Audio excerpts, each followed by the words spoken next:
something like a bird within her saying,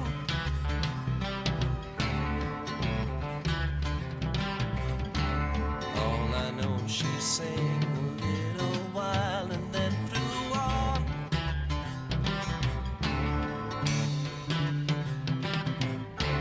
Tell me all that you know, I'll show you snow and rain.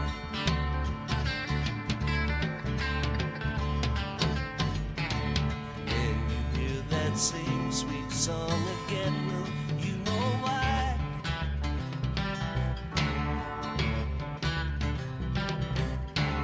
Anyone who sings a tune so sweet is passing by.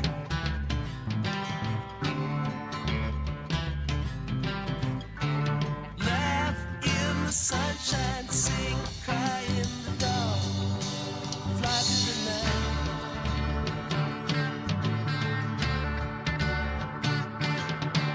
Don't cry now.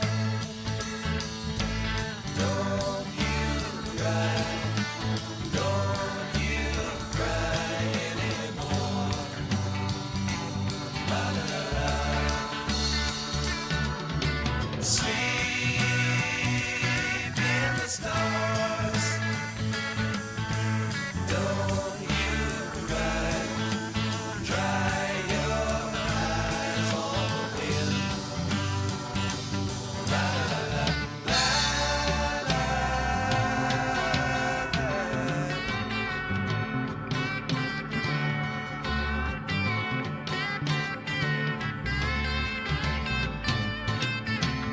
All I know is something like a bird within her sang.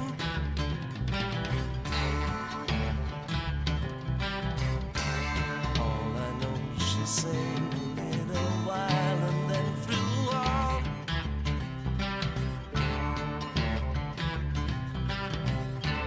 Tell me all that you know, I'll show you snow and rain.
Coming to you live from historic McBean Stadium in the heart of Lincoln, California.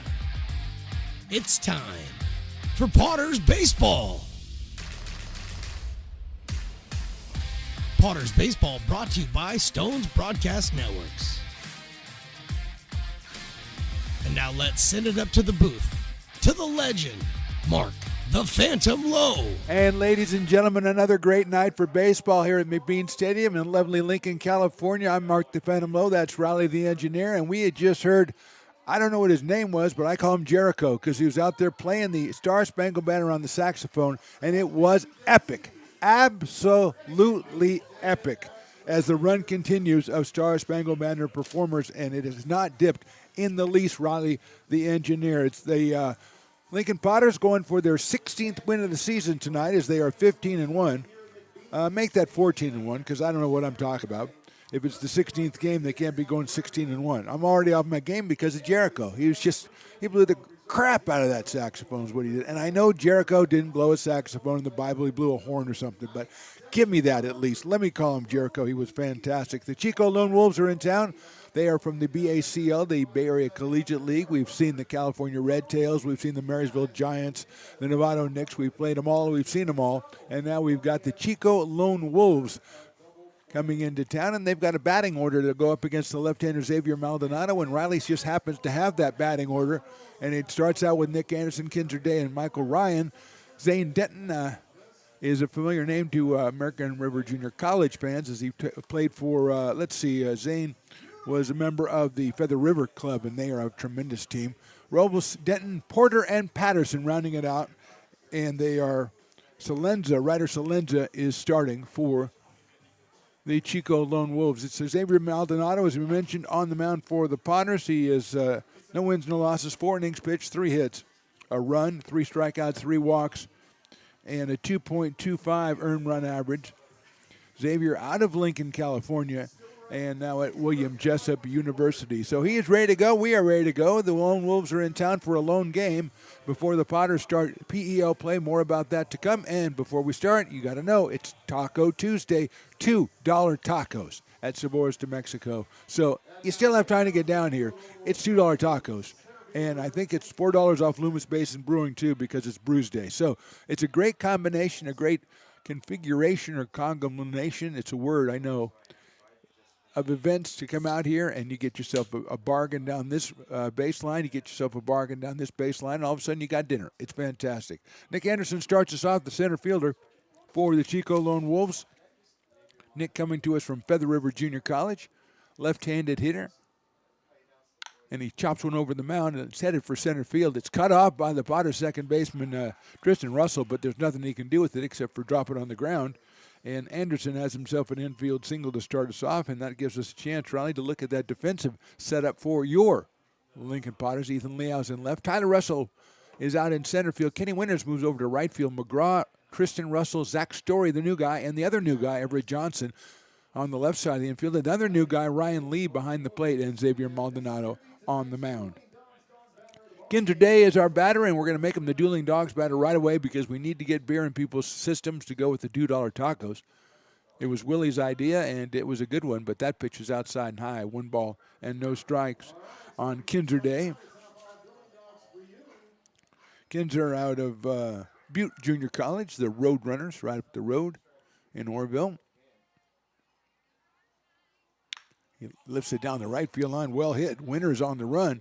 Kenny goes up, reaches up, and makes a nice running catch to rob Kinzer Day of extra bases. Fine play by Kenny Winters, a usual infielder who's out in right field and didn't strike out, but he was retired on a good play by Winters for 1 out here in the top of inning number 1. Staying at first was Nick Anderson, and here's Michael Ryan, the right fielder. Michael comes to us from Folsom Lake Junior College and committed to Cal State University San Marcos, another right-handed hitter. Maldonado delivers and delivers too high. It's 1-0. Good crowd out here on a Tuesday. It's a Taco Tuesday. It's a Brews Day. It's got all kinds of stuff. It's also the last preseason non-league game before we start PEL play at home. That'll come around on Friday. More on that as we go. And Maldonado's pitch is hit to the hole and into left field for a base hit for Michael Ryan. Scooped up out there by Ethan Liao. Staying at second base is Nick Anderson. And a couple of ground ball base hits and a fly ball out for the Lone Wolves so far here in the top of the first. And they've got runners at first and second, and Zane Denton, the hitter. We talked about him a little bit in the open. The catcher out of Feather River Junior College. He is committed to Central Arkansas University, 6-footer and 200 pounds, and he's got a chance to make some trouble for the Potters early on here. Potters won their first 2 games of the season, lost the third one to Novato, and they haven't lost since. And that pitch is in there for a strike from Maldonado. 85 miles an hour as Jericho and his handler are just hanging out, getting some refreshments. Got some nice seltzer water in there. Probably has my name on it. Go ahead, take it, Jericho. You're the man. Hit in the air toward right field again. That'll be slicing foul. Kenny Winters is on the move, but Kenny won't be able to get there. And it bounces foul down the right field line in the bullpen. Like I said, 0-2 on Zane Denton. Jaden Nussbauer is on deck. He comes to us from Chico High School, headed to Chico State. So graduating senior, Mr. Nussbauer,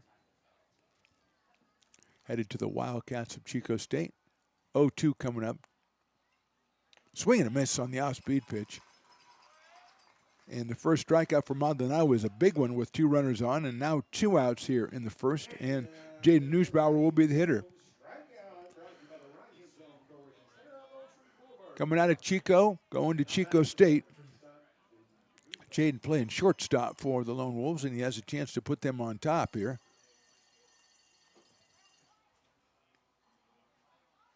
Swings and fouls it at the plate. 0-1 on Nussbauer. Listed at 5'10", 180. The way that works, Riley, is they grow as they get older. So when he gets to Chico State, he'll probably be bigger, you know. He just lifted that one into right field. Kenny Winters has got a beat on it, and Kenny Winters makes his second put out of the inning. Maldonado gets out of a jam. Nothing going for the Lone Wolves in the top of the first. We go to the bottom of the first. Lone Wolves, nothing. Potters coming up to bat. This job is the Esplanade at Turkey Creek phases 4 and 5. Our scope of work for this project is full scope, so we've got all the underground, all the joint trench, and all the topside included with it. We're putting in sewer pipe, manholes. We're not doing services yet. We go through and do all the main line, and then we come back and do all the services after that. I would say this project right here, the one we're working on, is probably about a 2-month project. It's very costly to the developer, so beating the schedule is very important, more important than most projects. It's got a lot of groundwater, so we've got an extensive groundwater pump system in place. It's just cool to be a part of the built environment and know that for the next 100 years that people are going to use and enjoy what we've created here today.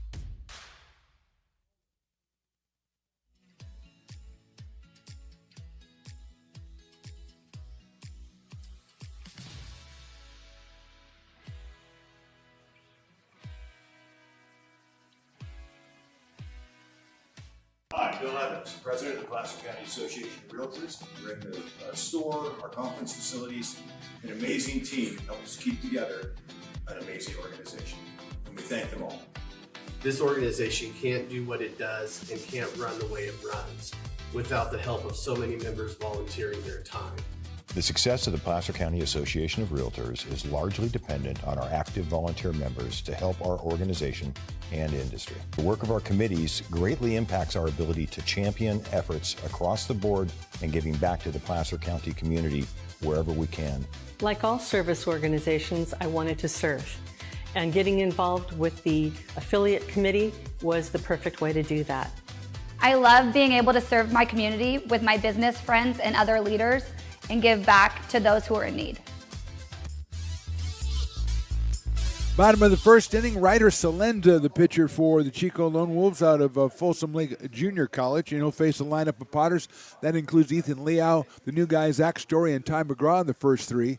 Everett Johnson also new, playing third base. Tristan Russell at second base. He's been a hot hitter all summer long. Tyler Russell behind him, and then Kenny Winters out in right field to back up Xavier Maldonado, who got through the first inning with a couple of hits allowed, but no runs allowed.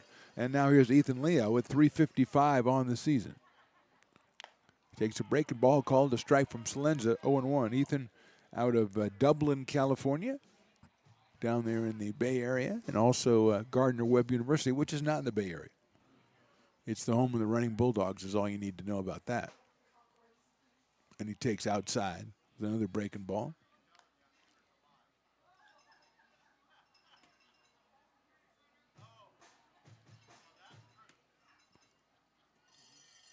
One ball, one strike on Ethan, starting us off in the bottom of the first. And he'll take outside another off-speed pitch.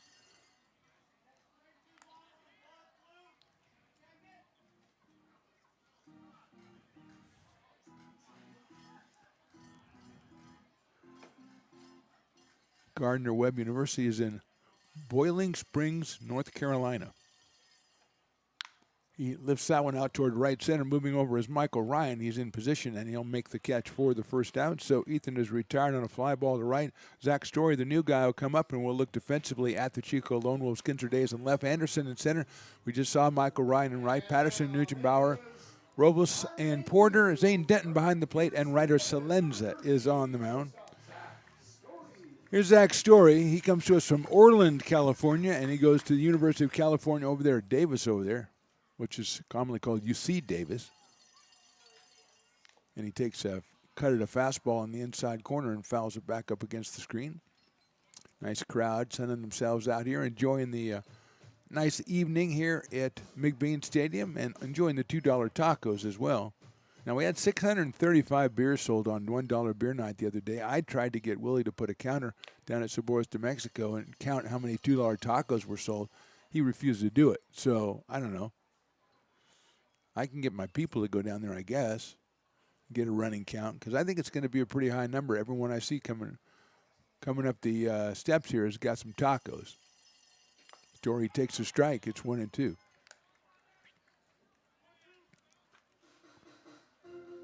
Zach, one of three UC Davis products, making their debut along with Ryan Lee and Everett Johnson. And that one's outside from Ryder Salenza. Lone Wolves with the dark ensemble. I think they're going with Riley. The dark jersey, the dark pants. A little white in the numbers perhaps, but a pretty dark hue there. That's hit well down the left field line. Curving, though, and it will be a foul ball. They got the pinstripes on the pants, though. That looks okay. I kind of like that.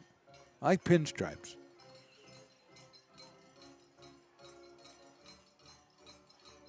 So Story works it 2 balls and 2 strikes after that foul ball down the left field line. Kinzer Day gave chase. Outside corner, misses it. 3-2 on Zach Story. He's followed by one of, if not the hottest hitter on the Potters through the first half of the season, Ty McGraw.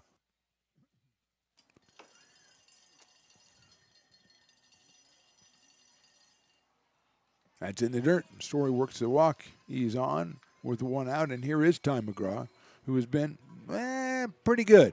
462. He's tied. That might be the top average for a starter who's got some games under their belt. He's also got 2 home runs, which ties him with Tristan Russell. He's got 23 runs batted in, which are 2 behind Tristan Russell. And he's got 17 runs scored, which ties him with Tristan and puts him behind only Brian Williams Jr. So Ty's been doing it at the plate. Been playing first base for the most part, a little DH too. He's first tonight. Pops that one out of play to our left. He is from Gardendale, Alabama. Hopefully they're having a viewing party for him tonight. You kind of know if Potters are playing, Ty's going to be in the lineup, usually batting third. And I'm sure they've subscribed to Lincoln Potters Baseball and Stone's Broadcast Networks on YouTube. There's a throw over to first, and Story is back, as many others have. I am heartened by your response. We want you to be there so you can be ready to go when Riley goes live a half hour before each Potters game. Sails that one high and outside. Great viewership for the Pelotero series. First game was kind of a blowout, but the second and third were pretty good ball games. Potters won 10-9 and 5-2. Had good attendance, had good viewership as well. McGraw takes outside. 2-1 now on Ty. Adam Paniagua, tonight's designated hitter, is on deck.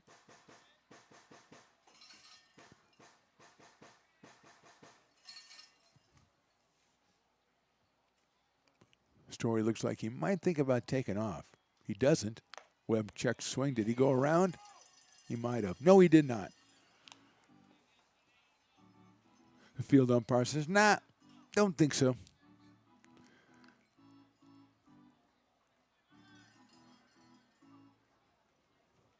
So it's 3-1 on tie. There goes the runner, but doesn't matter. The throw to second is not in time, and he doesn't. But he can go if the ball gets loose, which it does. And McGraw says, "I'm going to go to second." There's nobody standing there. So McGraw gets the famous double walk, or walk double, and the Potters have runners at second and third, and it'll be an error on the catcher.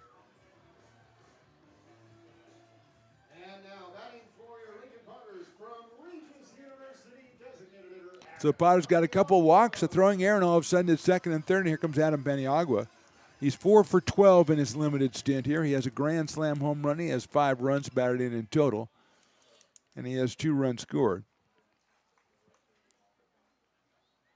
And he lifts that one out toward right field. Giving ground is Ryan, still giving ground. He's back on the warning track and makes the catch. The tag will be made. It will be easily scoring from third is Zach Story, and the Potters are up 1-0, a sacrifice fly for Adam Paniagua. Moving on to third was Ty McGraw. He just sees open bases and he just goes to him. Here's Ryan Lee, another newbie. The Potters catcher's out of Sunnyvale, California, and UC Davis. I think the 3 of these guys lived together and just said, hey, let's all go play for the Potters. Works for me. Ryan takes outside and high.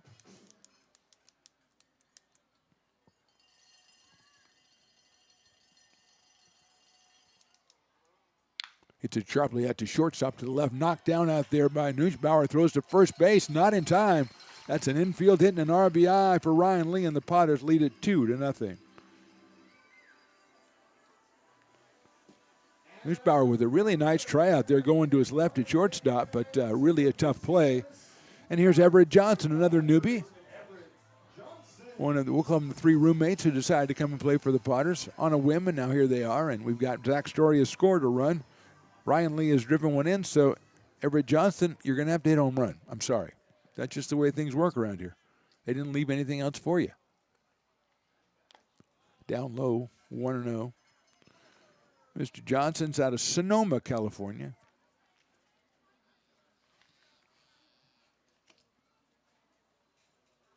.6'3". He is playing third base tonight for manager Eli Garcia. And that's a nice pitch right there by Salenza, and he gets the call strike, 1-1. Ryan Lee is in a sprinter stance over there at first base. He looks ready to go at all times. He's crouched down, ready to go. Thinking about it. Johnson takes a strike. 1 ball and 2 strikes on Everett Johnson. Potters have scored twice here in the first, and they lead it 2-0. RBI for Paniagua and Ryan Lee.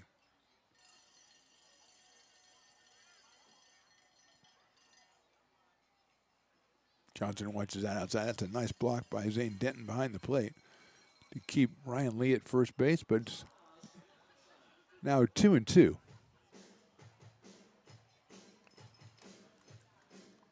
Tristan Russell on deck, who's been another one of the hottest hitters for the Potters all summer long. That's high. So it goes full at 3-2, thanks to the umpire who yelled, "That's full." You like to see that or hear that, don't you, Raleigh? All these guys holding the fingers in front of their chest. You can't see them, but this guy, "That's full," just yells it to everybody. He should have the megaphone. Maybe he could be a last strike guy. High and inside, Johnson works the walk. So Potters with 2 on and 2 out, and Tristan Russell, who's hitting .400 on the year and has 2 home runs, 25 RBI, and 17 runs scored. Coming up to the plate, he's out of Cypress, Texas, in the University of Houston. And a meeting at the mound for the Lone Wolves. Started off with Leo with a fly out to right field. Then Story got the base on balls, and McGraw also the base on balls. Story was stealing on the 3-1 pitch. The throw was made even though it was ball 4 and ended up in center field, so that put runners at second and third, and Paniagua delivers the sacrifice fly. Then the infield base hit by Ryan Lee drives in the second run, and now Johnson works a walk. So 3 walks in the inning, a base hit and a sac fly. I don't have the coach of the Lone Wolves on this, but I will find out. I will endeavor to find out the name of that gentleman as he makes a trip out to the mound. And we do have a lot of tacos coming up on Tular Taco Nights, but it's nice to see a youngster come back with a giant dog out of Fat Cat just to keep it up. Kids and the hot dogs, you got to have that. Tristan Russell, a 2-time Raising Cane's player of the game, which is very rare. And he might be a 3-time as that one is belted to right and gone. It bounced off the fence, which is over the fence, and that's a home run. So Tristan Russell with his 3rd home run. 3 runs batted in. Potters have scored 5 times and lead it 5-0. That was the Gwen Stefani right there. That was the no doubt, Riley. You saw the swing, you heard the crack of the bat, and you went, well, good thing there's a netting up there to knock that one, keep it from going in the backyard of the neighborhood. Here's Ty Russell. He is out of Queen Creek, Arizona. 380 feet on that one and a very satisfying 105 miles an hour.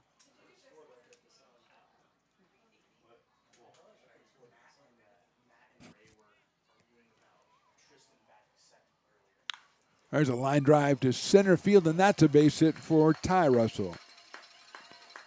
So the Potters will send up their 9th hitter of the inning. It's Kenny Winters.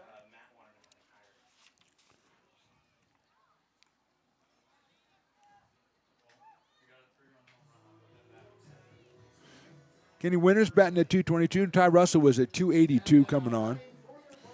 Kenny with no home runs, 5 runs batted in, and 6 runs scored.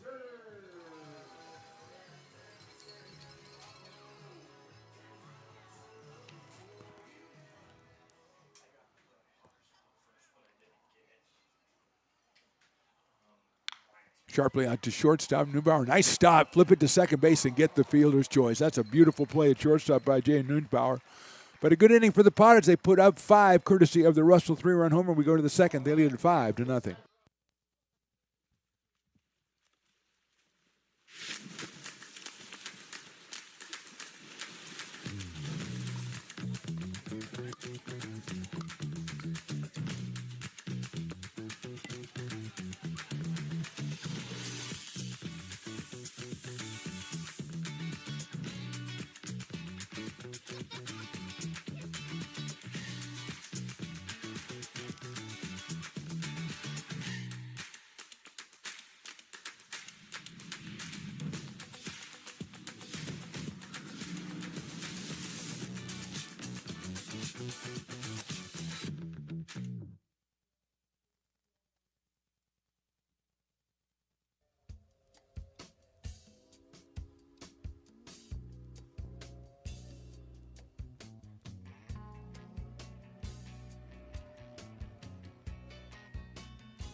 Gooseport Public House. We have sports on 10 big screen TVs, 23 beer taps with classics and crafts, a full bar with creative craft mixed drinks, live music, and most importantly, great fresh food. In downtown Roseville off Vernon Street. Only Top of inning number 2, Potters up 5-0. Aiden Robles will be the first hitter, then Wyatt Denton and Tyler Porter against Xavier Maldonado, who gave up a pair of hits in the first inning, but got his way out of it with a strikeout and a flyout with 2 on and 1 out. Left-hander delivers down low to Aiden Robles. He is playing out at second base today.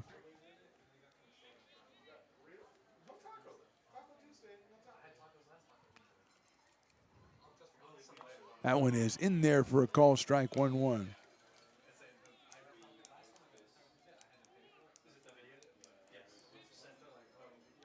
Hayden out of Butte Junior College, heading toward Reinhardt University. And he nubs one out to second base. Tristan Russell is going to have to hurry. Puts it up with the glove, flips it over, and gets him at first base. Good play by TR at second base.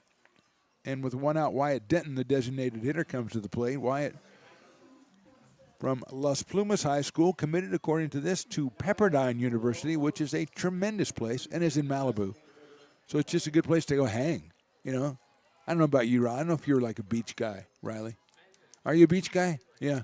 That's why you went to Vermont to school, because you're a beach guy. Line drive right at the first baseman. That is Ty McGraw to make the play.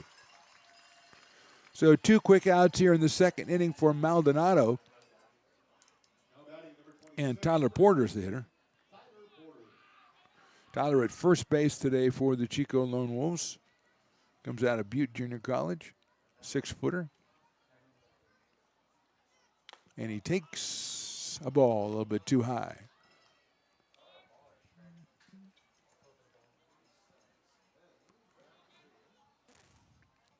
One and 0. Inside. Number 9 hitter is Jay Patterson. He's on deck.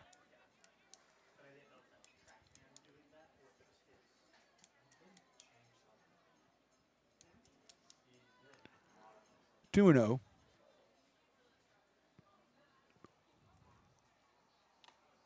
Thought about it, didn't go. It's 3-0. Maldonado came in with 3 strikeouts and 3 walks in 4 innings pitched on the season. He had a strikeout in the first. And he is 3-0 right now on Tyler Porter. Porter hits it right back at the middle off of Maldonado's leg, and it rolls over into foul territory. It's a base hit, and we'll take a second to make sure Xavier's okay as Porter gets the 3rd hit of the game for the Lone Wolves. Eli Garcia is going to go out and maybe bring the trainer out with him. But he said, no, I'll be the trainer. Xavier's like, I'm all right, man. I'm all right. Jay Patterson's the hitter. Coming to us from Cabrillo Junior College and batting in the number 9 spot, the 3rd baseman. He'll give Xavier a couple throws to make sure the peg leg is doing all right. In true injured player fashion, he picks up 2 miles an hour on his fastball. Speaking of warming up, Riley tells me Rico Merlo out of Folsom Lake Junior College was loosening up, or is loosening up, down in the pen for the Chico Lone Wolves. So we might see Rico in inning number 2 as Patterson gets ready to come up to the plate. Eli Garcia says, my job is done. Potter's warm up somebody just in case that stiffens up when Xavier comes off the mound at the end of this second inning. So Jay Patterson, wearing number 99. I always thought if Voldemort was a baseball player, he would wear number 99. That would totally be this number. That is outside. Tyler Hutchison is warming up. Is that what you're telling me, Riley? Okay. Yeah, Voldemort's definitely a 99. Or in his alter ego as Fred Flintstone, he would be number 99. Swing and a miss. That one gets away. It's a fouled off. So it's 1-1. Actually, Fred Voldemort's not a bad name for a guy. Sounds like a real estate salesman, insurance guy. Here's my insurance guy, Fred Voldemort. Yeah, I like it. Get cards printed up. Chopper out towards shortstop. That Story, he says, I'll go the short way and get the fielder's choice, and that's what I would have done. And a hit, but nobody scores for the Lone Wolves. We go to the bottom of the second inning. Potters on top 5-0. American River College is a top-tier community college sports program that provides student athletes with the opportunity to thrive both athletically and academically. ARC Athletics is currently ranked 5th in the state and 2nd in Northern California. With over 19 sports programs, our athletes compete with the region's best athletes. Our diverse and dedicated coaching staff helps athletes develop the skills necessary to compete at the next level. Start your community college athletics journey with us. American River College, Sacramento's best athletic program. Go Beavers.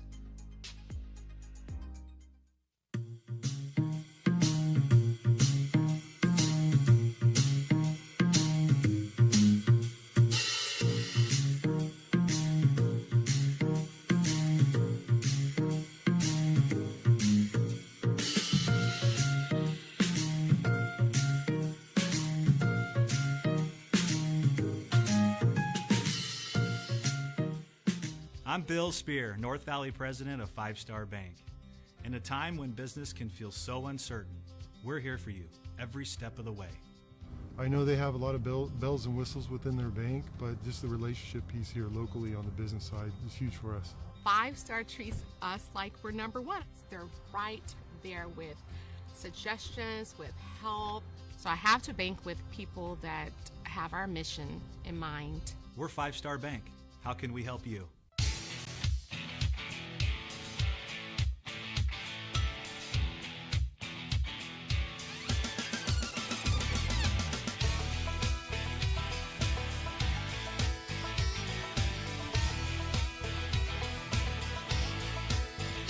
Well, I walk into the room, passing out $100 bills, and it kills and it thrills like the horns on my Silverado grill.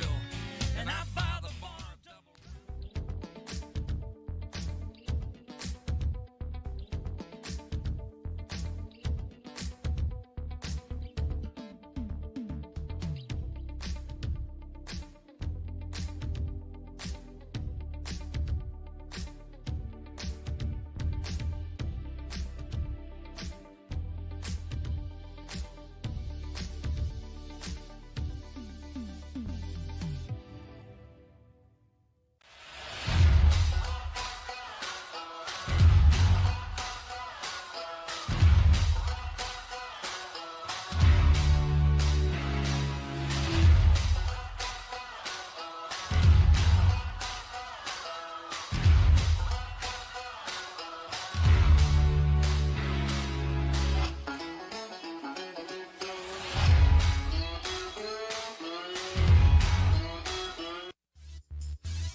Bottom of inning number 2, we have a new pitcher. His name is Rico Merlo. He is out of Folsom Lake Junior College, and he will come on to face the Potters here in the second inning. Ethan Leal will start us off.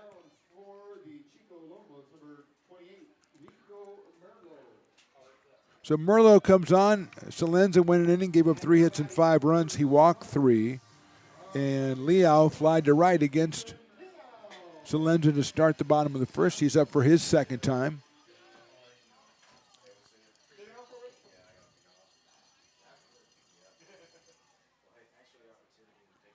Ethan swings and misses 0-1.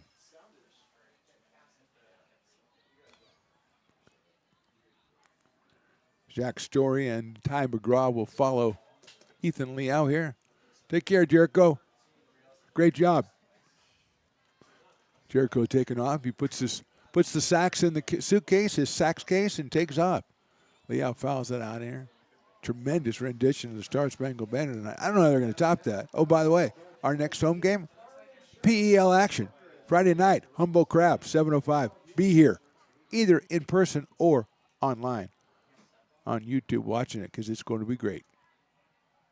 Breaking ball, slice foul. Potters start their PEL season tomorrow on the road, I think against the Mudcats, and then come back for 3 against Humboldt.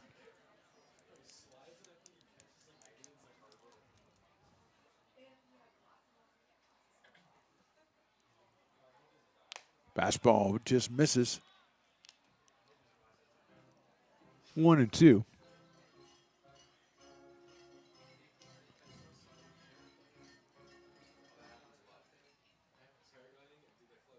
That's in the dirt. Yeah, the Potters are visiting Solano Mudcats on Wednesday. Then they got 3 games, Friday, Saturday, and Sunday, home to Humboldt.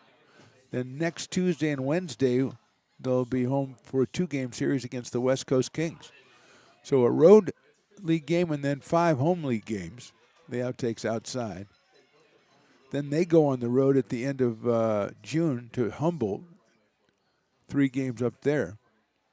Then we mix in our last non-league game, which is a home game on July 1st against the California Tigers. And then we're back at it on July 4th against the West Coast Kings. And that's ball 4 to Leo. So a lot of action coming up. Check out LincolnPotters.com for information and tickets and all that kind of cool stuff. And we hope to see you out here at the Bean. And if you're not at the Bean, be on the screen. I just kind of made that up. I think you could tell. Here's Zach Story, who walked his first time up.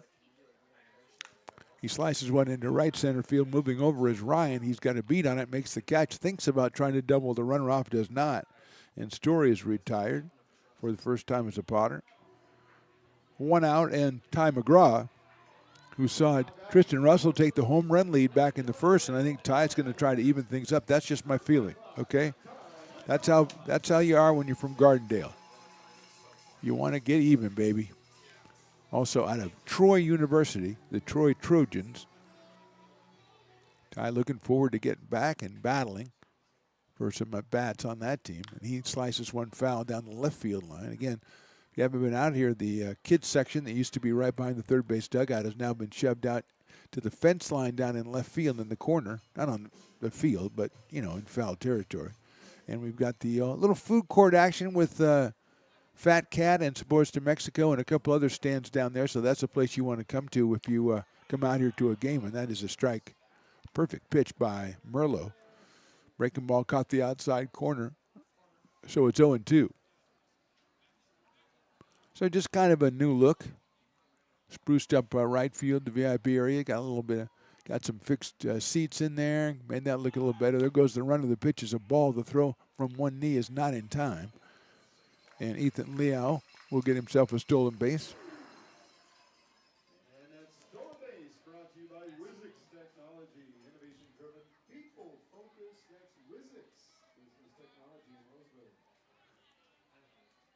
That's the 8th stolen base for Ethan Liao. And he is now at second with 1 out and a 1-2 count to Ty. Lines it into left field. That's a base hit. Liao will score easily. And McGraw picks up another RBI. It's fumbled in left field, and Ty thinks about it, but does not. And a strong throw by Day keeps him at first base. But McGraw comes through with another RBI. Gives him, well, let's see, it's 24. I'll say 24 on the season. Liao with the stolen base puts himself in position to be driven in. And here's Adam Paniagua. Sacrifice fly for Adam back in the first inning. His 6th RBI of the season and just 12 official at-bats. He does have a grand slam home run. And he has a strike, 0-1. Rico Merlo, the second pitcher for the Chico Lone Wolves. Ryder Salenza started. Pitched the first inning, and now Merlo taking over. Look out, that's inside to Paniagua. Adam out of Phoenix, Arizona, and from Regis University, where he led the nation in Division II home runs with 27 and runs batted in with 100. And that is a very impressive total. Hits it sharply in the hole. That's in left field for a base hit as well. So consecutive base hits from McGraw and Paniagua. Potter's now with 5 hits on the day, and here's Brian Lee, who's making his debut out of Sunnyvale, California. Picked up an RBI single back in the first inning.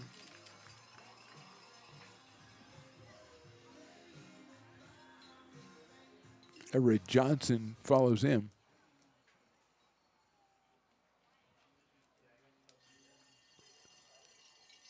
Ryan takes a strike. 0-1.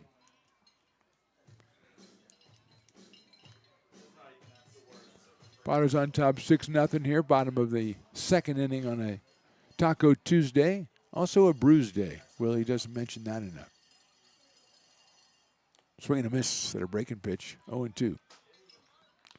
1 out here in this inning. A fly out by Zach Story. Walk to Liao, he stole second, scored on the McGraw single, and McGraw moves up on the Paniagua single.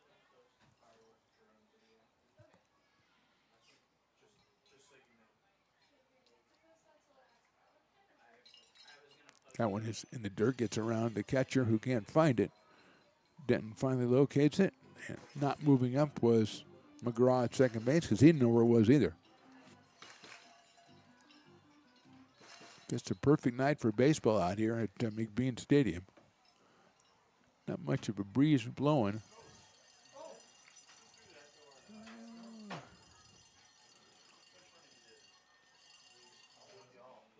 Lee takes outside low again. Ah! I was just attacked by one of the parking lot Potters. I consider that an honor. Don't you try that, Voldemort. Don't you try what he just did. Fred. 2-2. Call strike 3. And the umpire really enjoyed that. And good for him. 2 outs, and Everett Johnson, who picked up a base on balls his first time up, will be our hitter.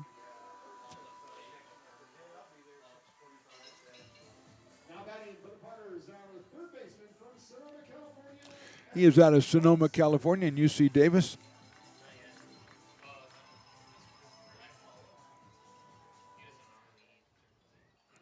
First and second, 2 outs.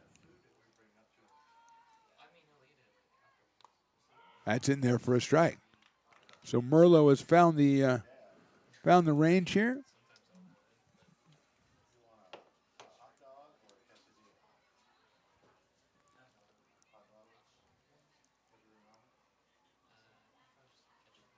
Swing and a miss, 0-2. So Merlot has found it. He struck out Ryan Lee, and he's 0-2 now on Everett Johnson. Tristan Russell, who belted a 3-run home run his last time up, is on deck.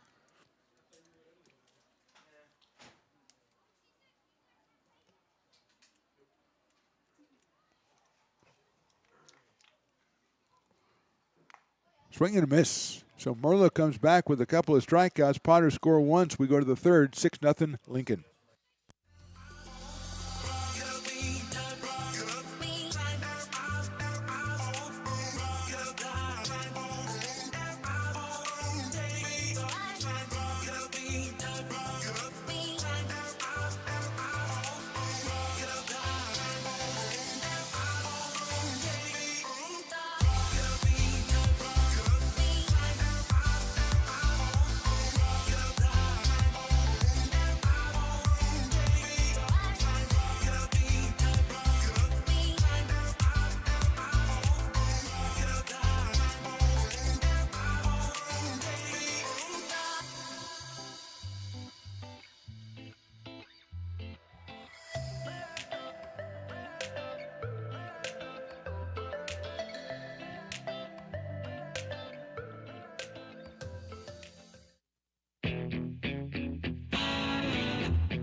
Situated on the corner of Lincoln Boulevard and 5th Street, this iconic building has been the home to several hotels over the decades, the most famous and longest running of which was the Lincoln Inn. Top of inning number 3, top of the order for the Chico Lone Wolves, Nick Anderson, Kinzer Day, and Michael Ryan. Anderson bounced a single up the middle to start the ball game, so he is 1 for 1. Out of Feather River Junior College up in Quincy, California.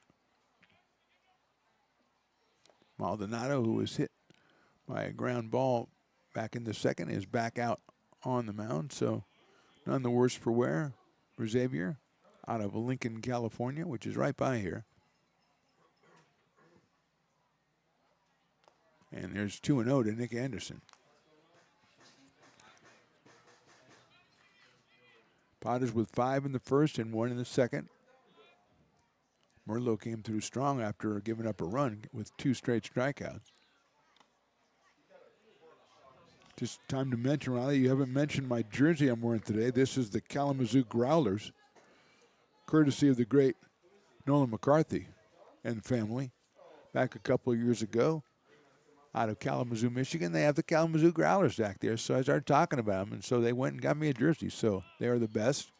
Nolan was the best, and that is a walk to Nick Anderson. So Nick is on for the second time, and Kinzer Day, who is the Dueling Dogs batter, will come up. He flied to right. He flied deep to right his first time up. But Willie likes to, he's changed now. He likes to have batters high up in the order to get him up more times before the end of the seventh inning. So he's got Kinzer Day here, a day out of Butte College. The Roadrunners, as it were. He takes a strike. So 1/3 of the way there. It's still early enough that fans are like, if I went and got a $2 taco and I got half off Dueling Dogs, I can make an evening of it. Even Riley has to admit that economically that makes sense. That's in the dirt, blocked by Ryan Lee behind the plate, making his debut as a Potter, along with Everett Johnson and Zach Story. All three in the lineup. Story at short, Johnson at third, and Lee behind the plate. 1 ball, 1 strike on Kinzer Day. Swings and misses. 2/3 of the way. I can almost taste it, Willie. Come on. Get the Dogs going. Let's go. It's a Taco Tuesday, and nothing goes better with tacos than, beer. Looks like Parking Lot Potters is, they're delivering. Oh, ketchup and relish. Is that the way Riley likes it? He's never had relish. I love that. That's a good plan, Parking Lot Potters. Swing and a miss. He got him on strikes. And everybody with the $2 taco better go down and get the Dueling Dogs half-off beer at the Brick and Barrel backyard down the first base line. Good call, Willie Preston. Michael Ryan's the hitter. Michael singled his first time up.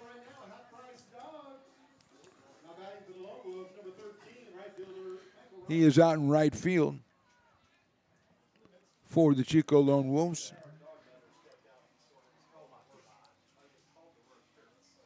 Check swing. Did he go around? He did. 0-1. Michael Ryan out of Folsom Lake Junior College, headed to Cal State San Marcos.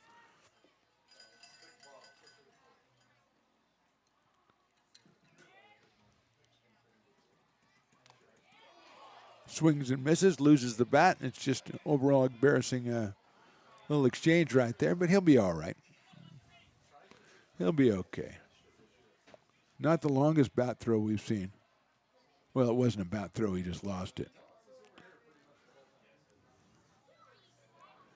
So Cal State San Marcos, where Michael Ryan is headed, is in North San Diego. It's a line drive up the middle, base hit. So he's 2 for 2, and then now first and second with 1 out. Very similar to what happened in the first inning. And now Zane Denton, who struck out, will be the hitter.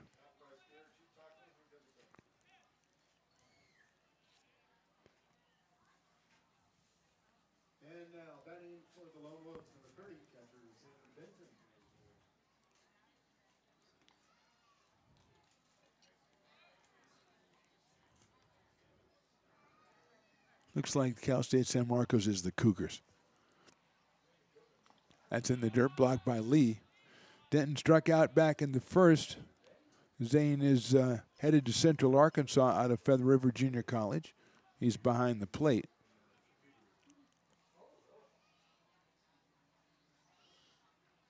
For the Lone Wolves.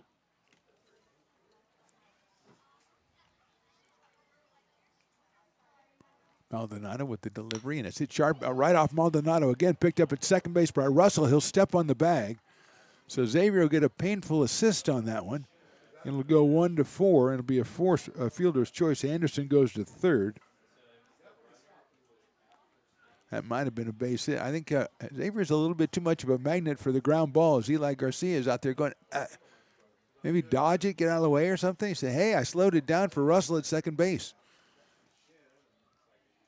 Not a bad idea right there.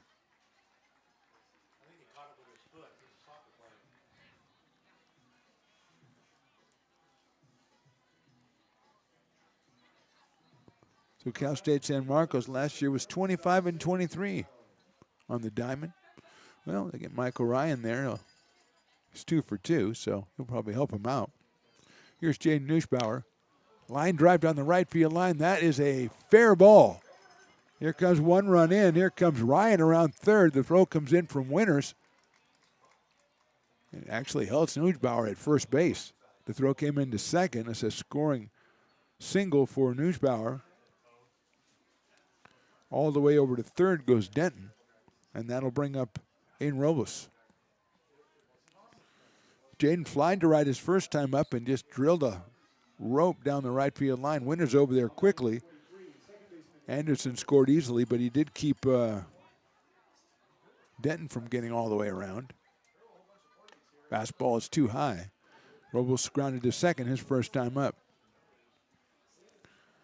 So the Lone Wolves are on the board. It's 6-1 Potters.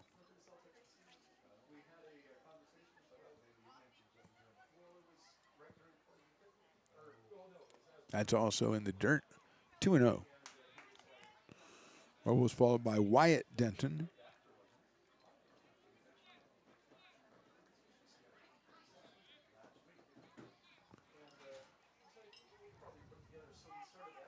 Got a loose ball coming out of the bullpen, and it was coming very quickly, and the umpire saw it right away. Very alert. We had Hutchinson down. Tyler Hutchinson was throwing.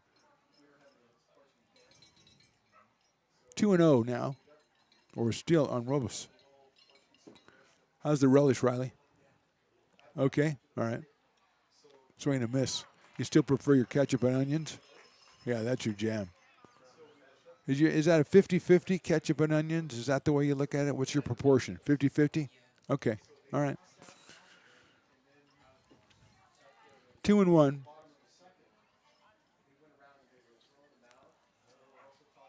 There goes the runner. And the throw back to third to try to get the runner off third, and he is back. So a stolen base for Nussbauer. It looked for a second like Lee was going to try to throw it down. He might have had a chance at him. But he opted to keep Denton close at third, and now it's second and third. That was a ball high, so it's 3-1 on Aiden Robles. Headed for Reinhardt University, and he takes the ball.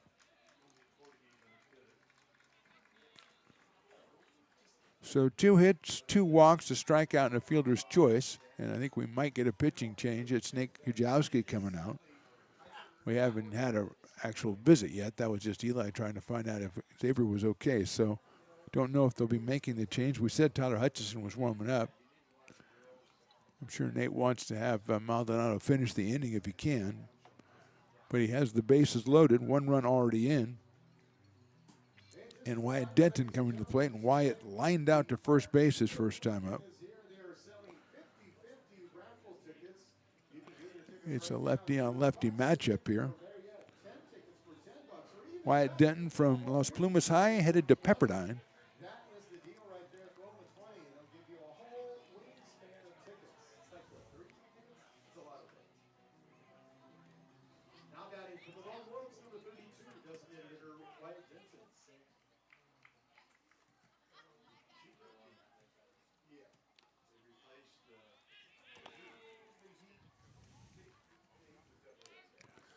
So with a 1-0 count,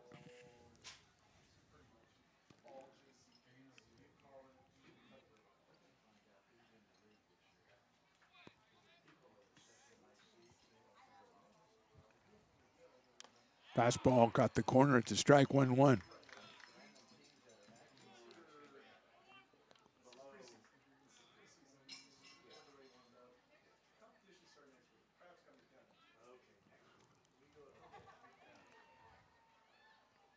I got that him right in the back, and he'll go down to first base, and he'll get a painful RBI. And that will score Zane Denton. Moving to third is Nussbauer. Moving to second is Robles. And Denton at first base. And now we got Eli. We're going to have a pitching change here. I think we'll get Tyler Hutchinson. We'll find out in just a minute. We'll be back after this short break. It is the Potters 6 and the Lone Wolves 2. When it comes to your home's maintenance and repairs, Jeffers Resource Group has you covered. Our handyman services offer a comprehensive range of expertise, from minor carpentry to drywall, electrical and flooring for property managers, landlords, and renters alike. We ensure that every job is completed to the highest standards, so you can have peace of mind. Contact us today to discover how Jeffers Resource Group can help keep your home in top shape.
Astro Air Design Incorporated.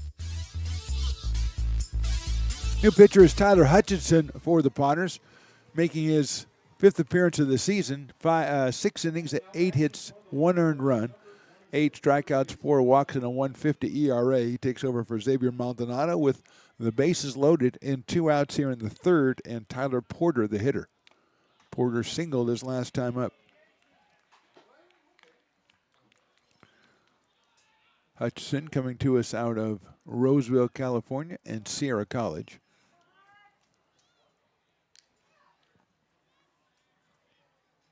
And he delivers a strike, 1-1. At 86 right there.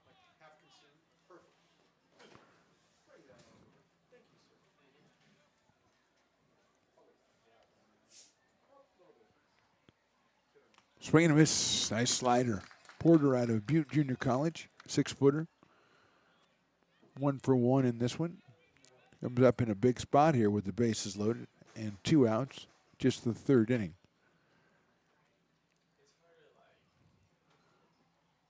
Hits it high up in the air to second base. That's Russell. Makes the catch for the out. So Hutchinson comes in and shuts it down, but 2 runs for the Lone Wolves in the 3rd. We go to the bottom of inning number 3. Potters on top 6-2.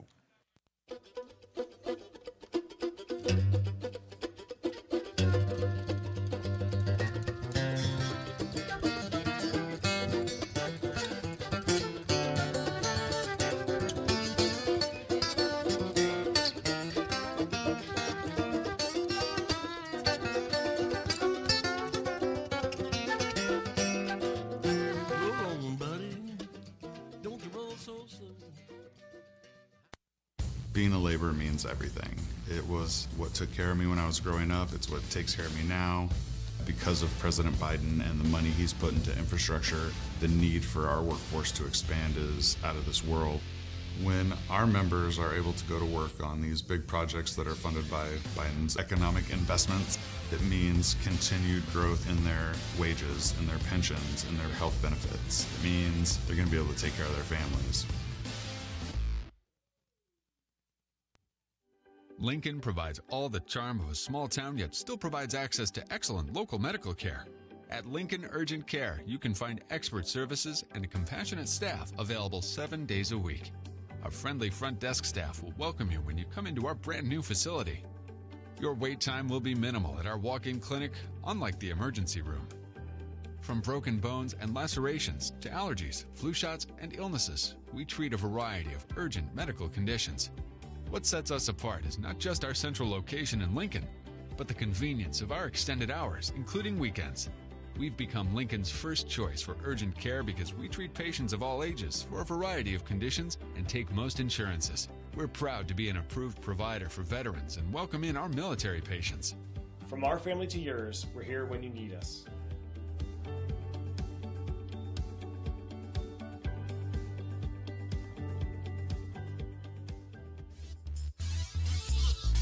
Bottom of inning number 3, Mark the Phantom Low, along with Riley the Engineer. We're out here at McBean Stadium. The Potters on top of the Lone Wolves from Chico 6-2. Tristan Russell is our first hitter. Last time, he had a 3-run home run. So he's building on that. His third of the season. He has now 28 RBIs and scored 18 runs. Rico Merlo, the pitcher. He got the swing. No, he did not get the swing, so it's ball 1. Merlot gave up a run on 2 hits in the second and also struck out the last 2 batters he faced. So he was fine in his groove as the inning ended. And he'll start off with Russell, then Ty Russell, and Kenneth Winters. That's right down the middle for a strike.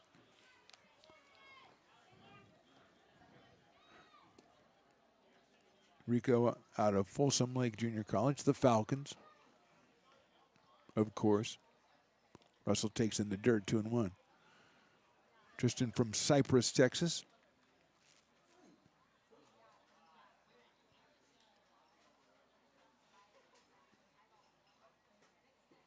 Swings and misses at that one. 2-2.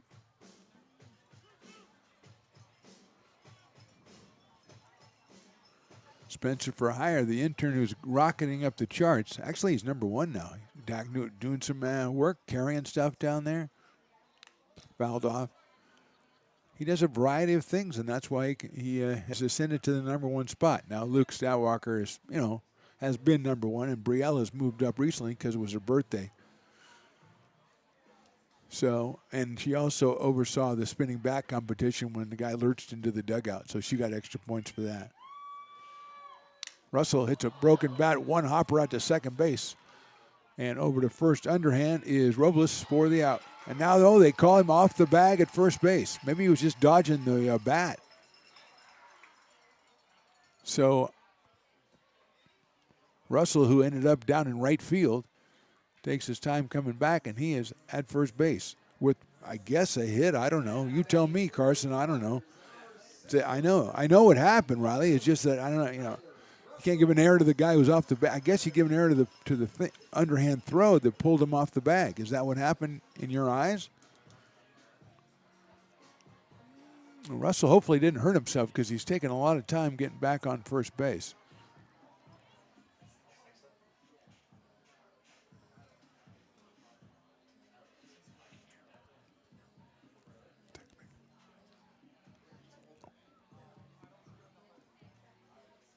So Russell on the air, which is assessed to the first baseman, according to my guy Carson. So that's what I do. But more importantly, Tristan looks like a little bit of discomfort down there. Second error of the game for the Lone Wolves, and Russell will take over at first base. He is near the team lead in stolen bases.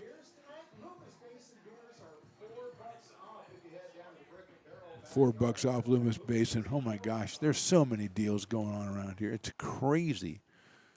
Yeah, Russell has 19 stolen bases. Check swing by Ty Russell, and it's a ball tie with a single to center. Now that might all have been an elaborate ruse to get him to relax their guard and so he can steal second. It's kind of a thing that Riley would do, a sneaky underhanded thing. And I respect that, Riley. That's a fastball right over the middle for a strike. 1 ball and 1 strike on Ty Russell from Queen Creek, Arizona. And Kenneth Winters will follow him. He's from Lincoln, California. Breaking ball inside corner, call strike 2.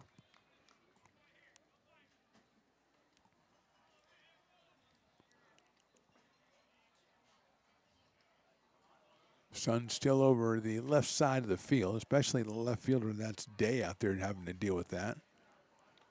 Also at shortstop, Nussbauer. Patterson a little bit at third base as well.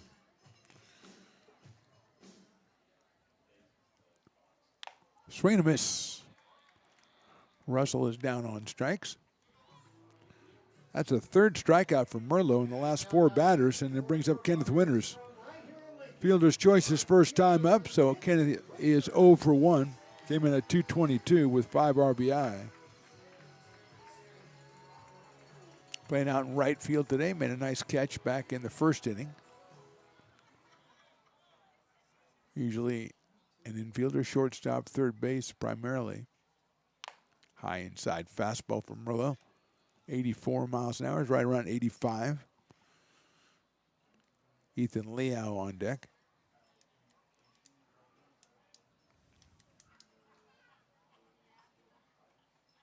That one's in there for a strike. 1-1 to Kenneth Winters. We are in the bottom of the third inning from McBean Stadium in lovely Lincoln, California.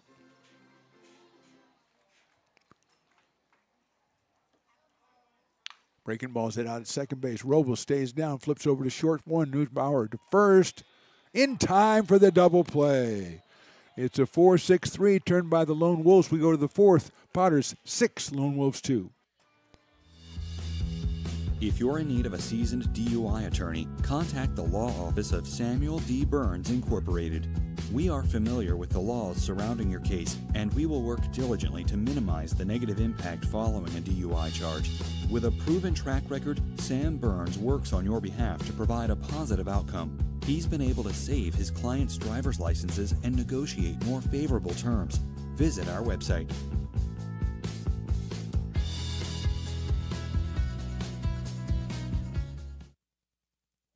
So many local businesses trust Wizix Technology Group when it comes to their office technology. Wizix is a full-service, locally owned company with exceptional service, supplies, and support, which guarantees quick delivery and response times. Copiers, printers, scanners, business phone systems, EV charging, document management, and more. Join the ever-growing list of local businesses and win with Wizix, the largest independent provider in the Valley. Wizix, office technology made easy. This job is Esplanade at Turkey Creek phases 4 and 5. Our scope of work for this project is full scope, so we've got all the underground, all the joint trench, and all the topside included with it. We're putting in sewer pipe, manholes. We're not doing services yet. We go through and do all the main line, and then we come back and do all the services after that. I would say this project right here, the one we're working on, is probably about a 2-month project. It's very costly to the developer, so beating the schedule is very important, more important than most projects. It's got a lot of groundwater, so we've got an extensive groundwater pump system in place. It's just cool to be a part of the built environment and know that for the next 100 years that people are going to use and enjoy what we've created here today.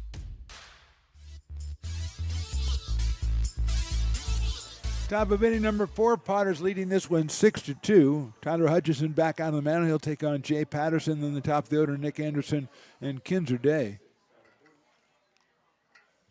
Hutchison came on to shut down the Lone Wolves in the top of the third, getting a pop-up from Tyler Porter after the Wolves have scored twice. Xavier Maldonado, 2 2/3 innings, 5 hits and 2 runs. He walked 3 and struck out 2. Actually walked 2, hit 1, and struck out 2. So his day is done, and Hutchison now the pitcher of record. Looking around the PEL, we've got some league games starting off the league season tonight, 2 of them. Solano Mudcats hosting the West Coast Kings. Mudcats on top 8-2. That game has moved into the bottom of inning number 8. And up in Healdsburg, it is the Prune Packers against the Humboldt Crabs, who will be in town on Friday. Healdsburg leads that one 7-3. So that's 2 games starting off the PEL season, and there's a base on balls to Jay Patterson. He'll go down to first base with nobody out here in the 4th, and Nick Anderson will be the hitter. Crabs take on Healdsburg today. They'll be in town on Friday to take on your Lincoln Potters. 7:05 Friday, 7:05 Saturday, and 6:05 on Sunday. It'll be 3 great games. Come on out and experience them. And if you can't make it out, settle back, enjoy Lincoln Potters baseball or Stone's Broadcast Networks on YouTube, and we'll bring it all to you. All the action and some talking. That is down for a ball to Nick Anderson, who has singled and walked.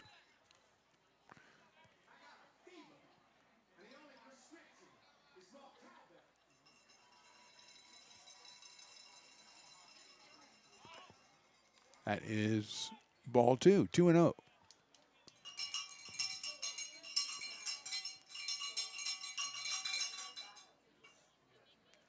Potters open their conference season, or their league season, tomorrow on the road against the Mudcats, who are getting a big win right now to start their season off at 1-0 over the Kings. They can close that one out.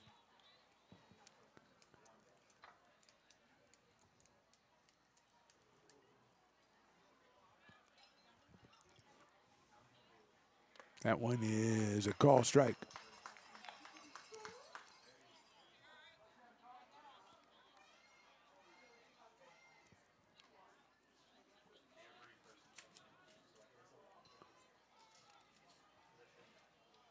That one on the outside corner for a call strike.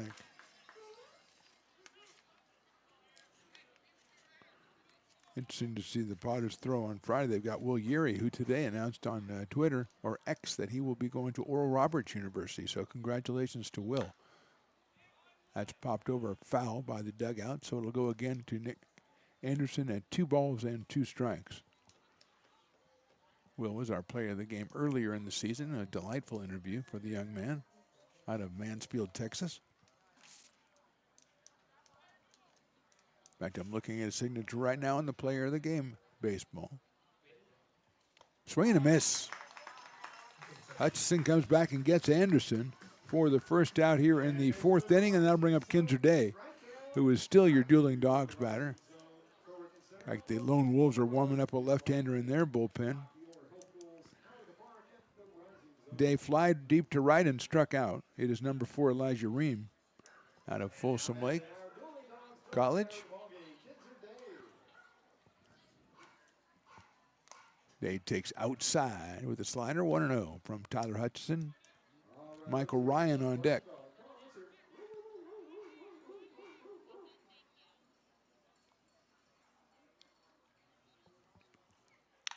Grounder down to first. McGraw knocks it down, picks it up, finds it, and he's going to tag the runner himself. He got in front of it and then didn't know where it went, kind of looked around for it, but he made the play. Moving to second is Patterson. And with 2 outs, it's Michael Ryan, who's 2 for 2. The right fielder is headed for Cal State San Marcos. The Cougars. And he is 2 for 2. Singled in the first, singled in the third. He's got a runner at second base and 2 outs here in the 4th. And he'll take a ball down low, 1-0.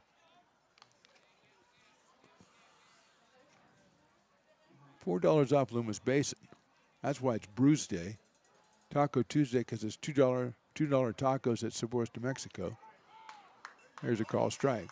So it's all set up for you. It's all in the title, Riley. $4 off here, $2 tacos here. Make the connection. You don't have to be Sherlock Holmes to figure out what to do. Sherlock probably enjoyed a good lager of his own. Chopper, going to be a tough play. Story can't see it. It's an infield single. Zach Story at shortstop, that ball bounced right up into the sun, and he had no idea where it was.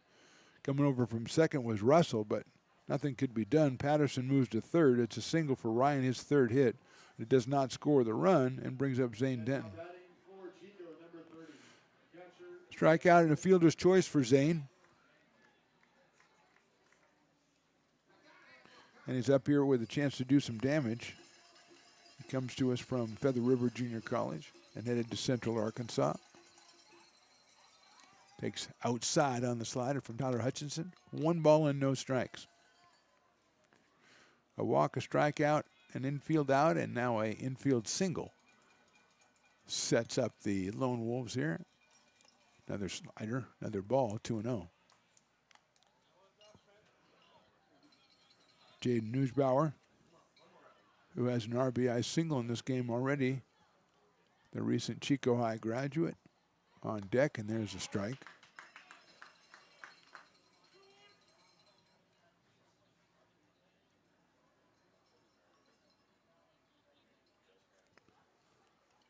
Two-one coming up. Swing and miss. Nice pitch from Hutchison. Evens it up at 2-2. Perfect position right at the knees. And Denton chases it, so it's evened up at 2-2. Outfield straight away, a little bit toward right field. Swing and a miss. Hutchins comes up with a big strikeout to end the inning. We're going to the bottom of the fourth. Potters on top, 6-2.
Gooseport Public House. We have sports on 10 big screen TVs, 23 beer taps with classics and crafts, a full bar with creative craft mixed drinks, live music, and most importantly, great fresh food. In downtown Roseville off Vernon Street, only 15 minutes from the ballpark. See ya at Gooseport.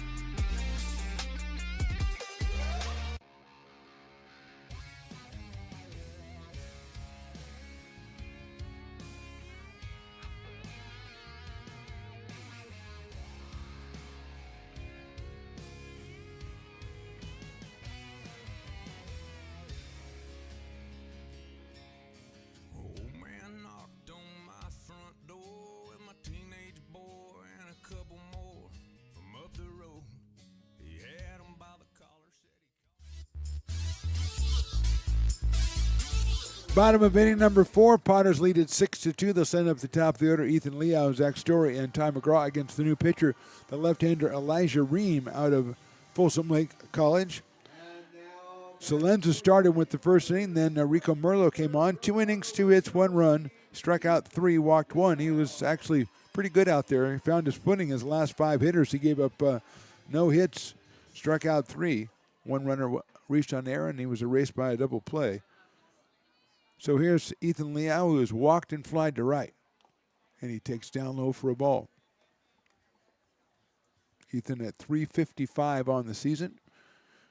Scored his 13th run back in the second inning. Potters had 5 in the first, 1 in the second. And he lifts that one foul down the right field line.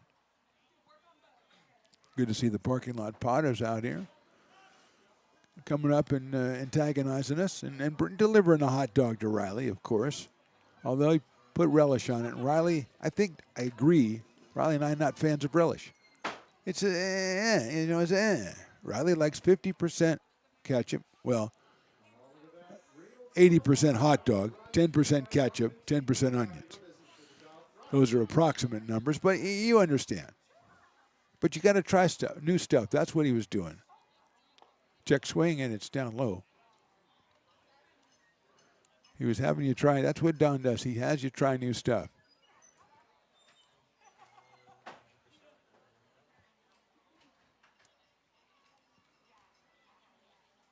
That one is also low, so it's 3-1 on Ethan Liao.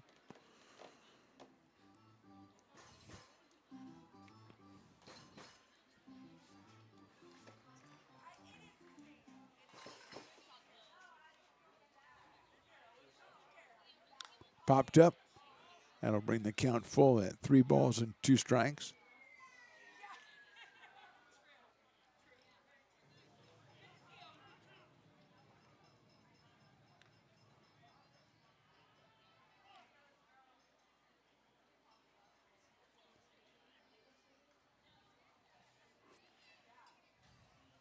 It's a sharply down to first, backhanded by Porter, and he'll make the play for the out. So one out here in the fourth, and Zach Story will be the hitter. He has walked and scored and flied to right. So Zach in his debut is 0 for 1.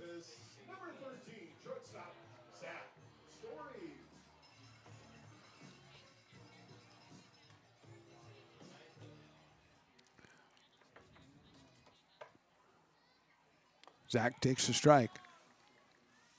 Comes to us from Orland, California.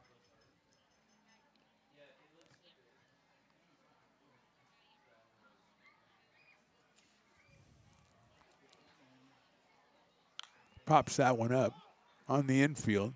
Shortstop calling for Nuggebauer, and he'll make the play. So 2 quick outs for Elijah Ream here in the fourth, and Ty McGraw comes to the plate. He has a walk. He has an RBI single so far in this one. Keeping up his good work as he came in at 462. He picked up his 24th RBI, scored his 18th run. Scored the run in the first. RBI came in the second, and he's up here for his third time. Second officially. Breaking ball misses the inside corner, 1-0. Good looking pitch from Elijah Ream. 5'10", 170 for Folsom Lake College.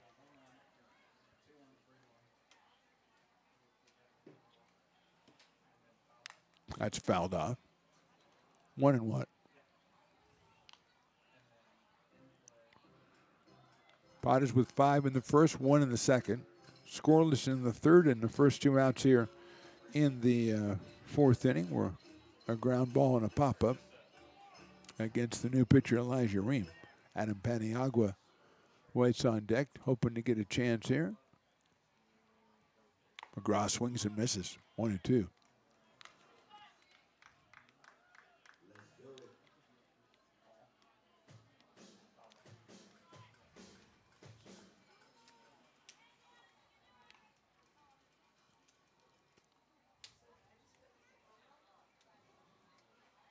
Swing and a miss. Have to throw him out to get him out, and that's what they'll do. So a good inning for the new pitcher Elijah Ream. We go to the fifth. Potters on top, 6-2. American River College is a top-tier community college sports program that provides student athletes with the opportunity to thrive both athletically and academically. ARC Athletics is currently ranked 5th in the state and 2nd in Northern California. With over 19 sports programs, our athletes compete with the region's best athletes. Our diverse and dedicated coaching staff helps athletes develop the skills necessary to compete at the next level. Start your community college athletics journey with us. American River College, Sacramento's best athletic program. Go Beavers.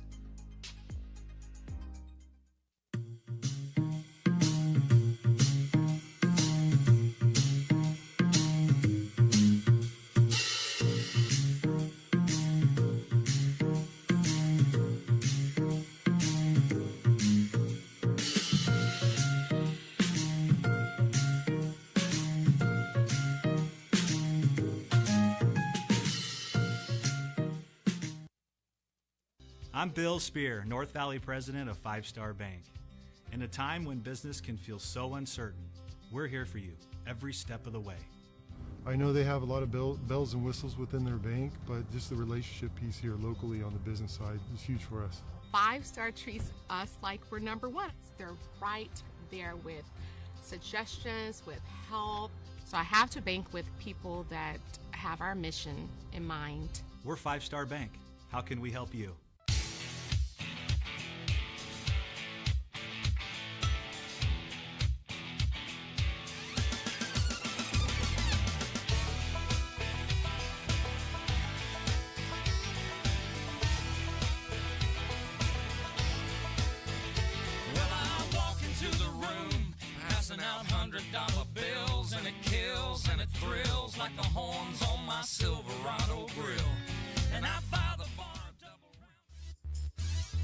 Top of inning number 5. That means the Farmers' 5th inning. The first batter in the Farmers' 5th makes an out. It is half off Farmers Brew for the entire inning, but it's going to be tough. Jay Nuggebauer is the first hitter. He's flied to right and singled. And he chops that one foul down the third base line. Got the RBI single back in the third, so the product of Chico High headed to Chico State is 1 for 2. If he makes an out, you can do half off Farmers and go get your $2 taco that way. It works out any way you slice it. Hutchison delivers the ball. Tyler came on in the third with the bases loaded and got a pop-up from Porter, then gave up a walk and a single, but struck out 2 in the fourth, and he is back out in the fifth. We do have some activity brewing in the Potter's pen. Nothing going on for the Lone Wolves right now, and that is outside and low. 2-1 on Jaden Newsbauer.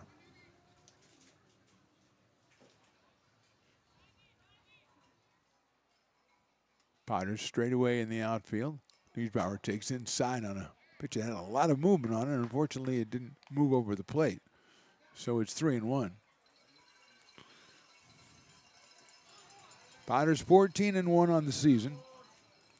We'll start PEL play tomorrow on the road against the Solano Mudcats. Fastball caught the corner, 3-2.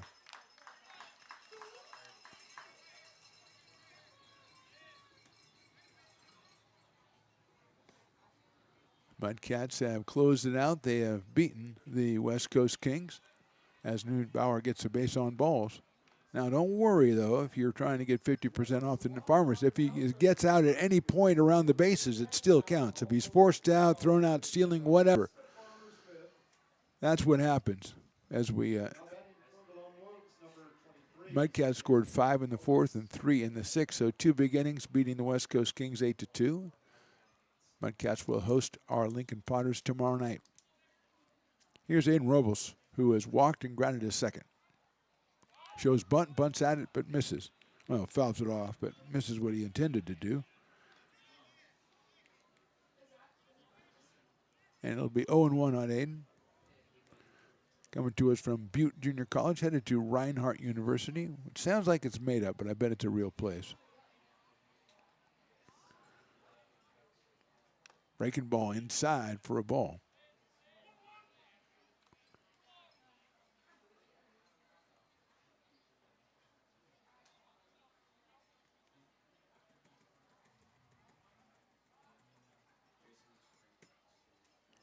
One ball, one strike. That's in there for a strike.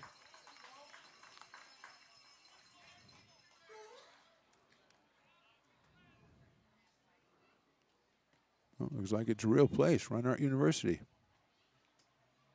They're Eagles, the Reinhardt Eagles. Well, good for you, Aiden. Chopper into the hole. That's into right field, a base hit. Newsbauer is going to look at right field and stay there as Kenny Winters picks it up and gets it in. But a rally here in the fifth inning for the Lone Wolves, and they'll send up Wyatt Denton with 2 on and nobody out. 6th hit of the day for the Lone Wolves. Second, make that 7th hit of the day for the Lone Wolves. Second off of Tyler Hutchinson.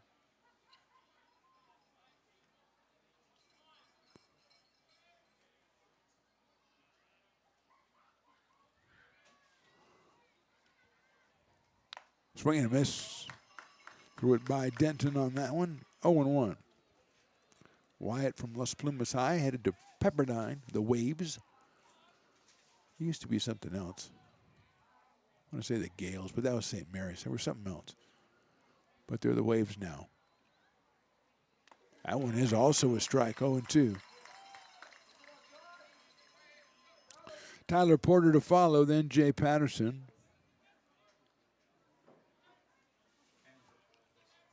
0-2 coming up to Wyatt Denton, and he takes a little bit outside, ball 1. 1-2. Newsbauer at second, and first is Robles. Look out, that's behind him. That'll move the runners up to second and third. So the wild pitch takes the force off and moves the runners both into scoring position here. Just the top of the 5th inning. Potters with the 5 in the first went out to the big lead, but it is now at 6-2 as the Lone Wolves relievers have come in and done a pretty good job after that first inning, allowing just 1 run in 3 innings. Denton swings and misses, so he gets the strikeout of Bryant Denton. 1 out here. Third strikeout for Tyler Hutchinson, and Tyler Porter will be the hitter. He is singled and popped out to second base.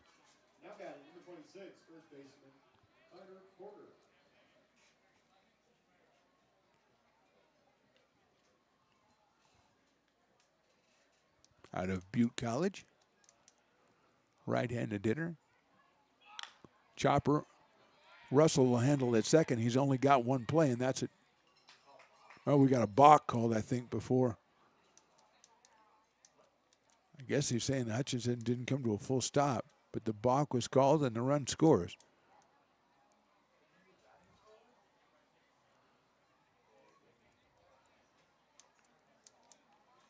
And now the Lone Wolves manager, one to call them the Lone Stars, the Wolves managers are going to ask the umpire, and they're getting into a conversation. I believe a balk was called. Oh, I think we're going to get a catcher's interference call is what it's going to be. It's going to be, I think that's what it's going to be. On the swing, he contacted catcher's glove, and I think it's catcher's interference. And they awarded first base to Porter. So Neusbauer scores. Moving over to third is Robles.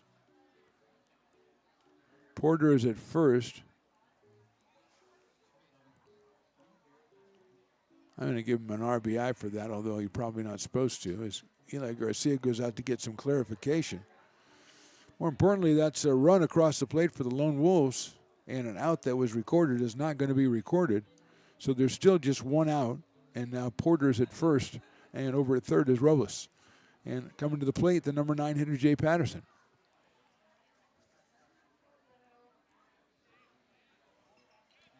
Patterson has hit fielder's choice and a walk. Out of Cabrillo Junior College, or Cabrillo College. And so the situation is one out, first and third, and Patterson at the plate with Nick Anderson on deck. Swing and a miss, 0-1.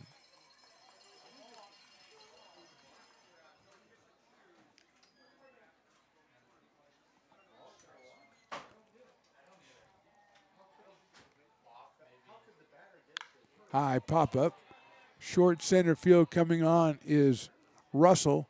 Going out is the shortstop Story, and he'll make the catch. Not far enough for anybody to advance. 2 outs. And Nick Anderson will be the hitter. Single, a walk, and a strikeout for Nick. And now batting for Chico, number 2, center fielder Nick Anderson. Coming to us from Feather River College. They're the Golden Eagles, or Eagles. Hutchinson delivers it inside for a ball, 1-0.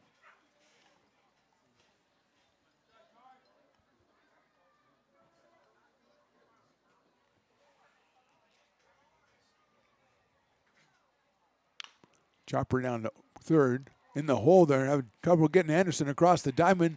Does not get him. Throw comes back to second, but not in time. It's an infield single. Robles scores. Anderson gets an RBI on his second hit of the day, and it's now a 6-4 ball game in favor of the Potters. Perfectly placed ground ball by Nick Anderson. A dive from Johnson. Story got there, made a nice strong throw from the hole, but wasn't enough to get the left-hand hitting Anderson. He picks up the RBI, and now Kinzer Day, who is the dueling dog batter, but more importantly is at the plate with 2 on and 2 out here in the 5th. He has flied to right, struck out, and grounded to first. Going out to talk to Hutchinson is Ryan Lee. So Day with Michael Ryan on deck.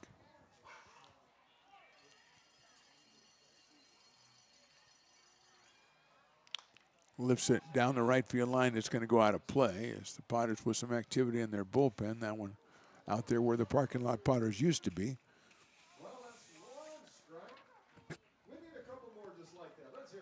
0-1 on Kinzer Day. Russell Pettis, who we've seen. That's chopped foul down the first base line. We've seen Russell Pettis a lot this year.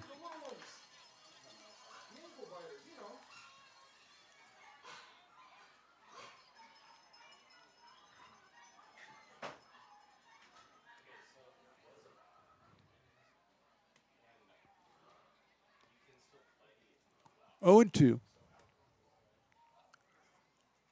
Breaking ball, call strike 3. Lone Wolves scored twice in the 5th. We go to the bottom of the inning. Potters now clinging to a 6-4 lead.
Bottom of inning number 5, Adam Peniagua, Ryan Lee, and Everett Johnson for the Potters against Elijah Ream, who came on in the 4th inning and went 1-2-3 with a strikeout against the Potters' top of the order. So Potters looking to solve Elijah Ream here in the 5th inning, and we have a better explanation of that play in the top of the inning that allowed the Lone Wolves to score their 3rd run.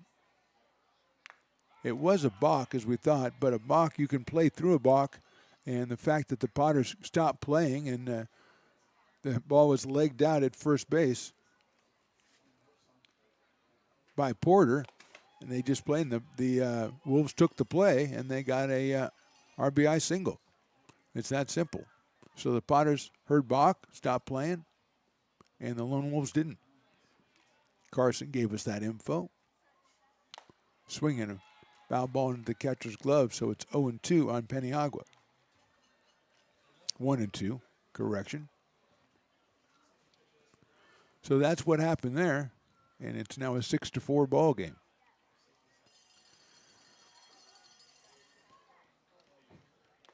That one misses outside.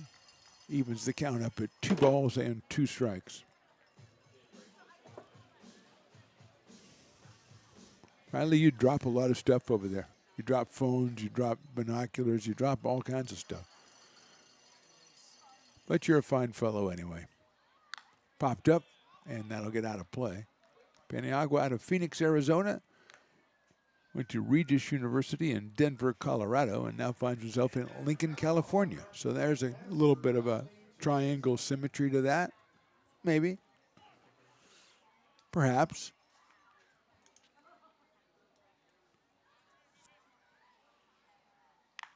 A little nubber to the right side, backhanded by Elijah Ream, and he throws it over to first base for the out.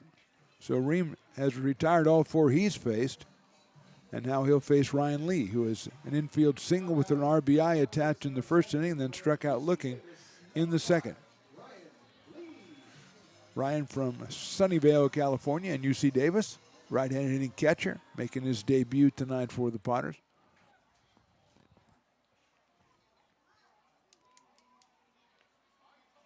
And he takes high and outside, followed by his fellow Aggie, Mr. Everett Johnson, who's on deck.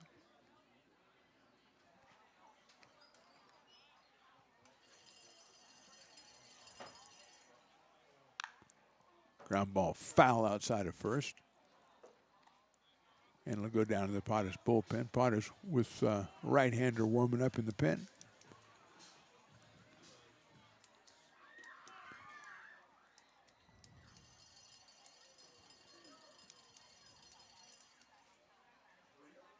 Swing and a miss, off-speed pitch.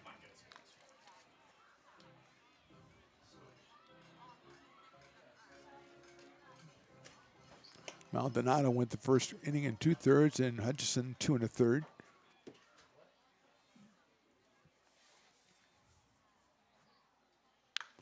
High in the air, left center field. Moving over is Ginzer Day, and he'll make the catch in medium deep left center field for the second out.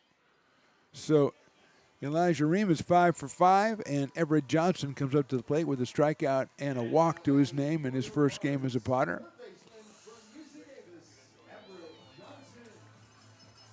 Looks like Ryan Edwards out of Folsom Lake College warming up in the bullpen for the Lone Wolves, who have got some great relief pitching from Merlo and now Elijah Ream after a tough first inning. Line drive left field, that'll get down for a base hit in front of Day. So Johnson gets his first hit as a Potter. First hit off Elijah Ream, 6th hit for the Potters, but first since the second inning. And here's Tristan Russell, who had the big hit in the first inning, a 3-run home run in a 5-run first. His 3rd of the season. He leads the team with 28 runs batted in as well. Batting from the right side, usually his power side. He has 2 home runs from the right, 1 from the left. His one from the left, 380 feet and 105 miles an hour. The second longest of the season for the Potters.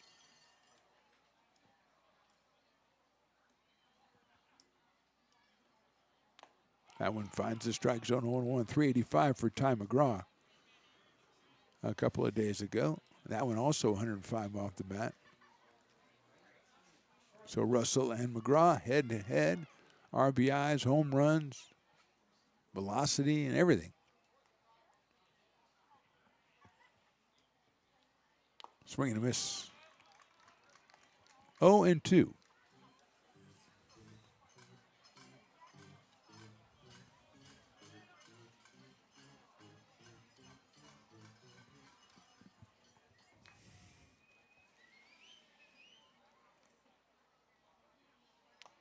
It's called strike 3. And Ream comes back after the base hit, gets the strikeout. We go to the top now of inning number 6. Potters on top, 6-4. Lincoln provides all the charm of a small town, yet still provides access to excellent local medical care. At Lincoln Urgent Care, you can find expert services and a compassionate staff available 7 days a week. Our friendly front desk staff will welcome you when you come into our brand new facility. Your wait time will be minimal at our walk-in clinic, unlike the emergency room. From broken bones and lacerations to allergies, flu shots, and illnesses, we treat a variety of urgent medical conditions. What sets us apart is not just our central location in Lincoln, but the convenience of our extended hours, including weekends. We've become Lincoln's first choice for urgent care because we treat patients of all ages for a variety of conditions and take most insurances. We're proud to be an approved provider for veterans and welcome in our military patients. From our family to yours, we're here when you need us.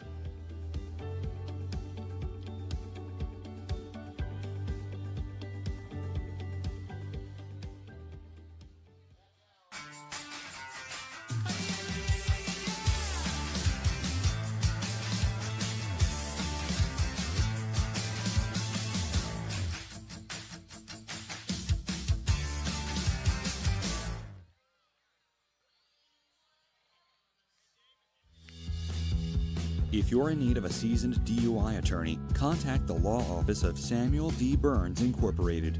We are familiar with the laws surrounding your case, and we will work diligently to minimize the negative impact following a DUI charge. With a proven track record, Sam Burns works on your behalf to provide a positive outcome. He's been able to save his clients' driver's licenses and negotiate more favorable terms. Visit our website.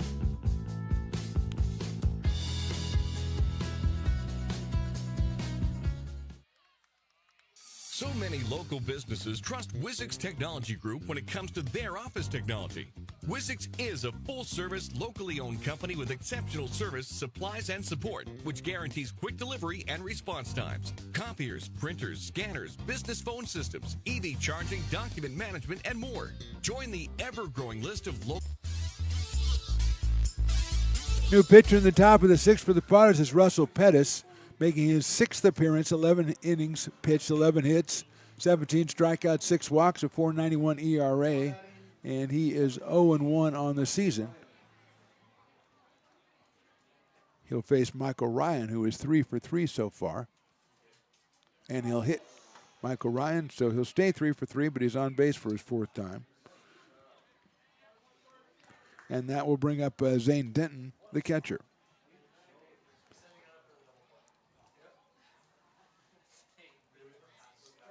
Got a pinch hitter is number 10.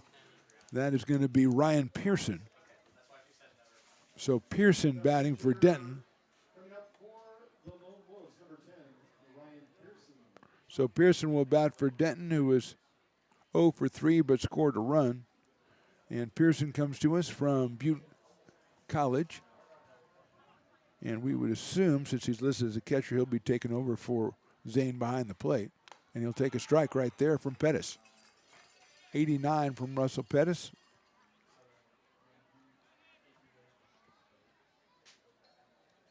Pearson, 6'1" and 215 out of Butte College. Fastball inside corner this time, 0-2. That one to 90 for Russell Pettis. Out of Elk Grove, California, and Cal State Northridge.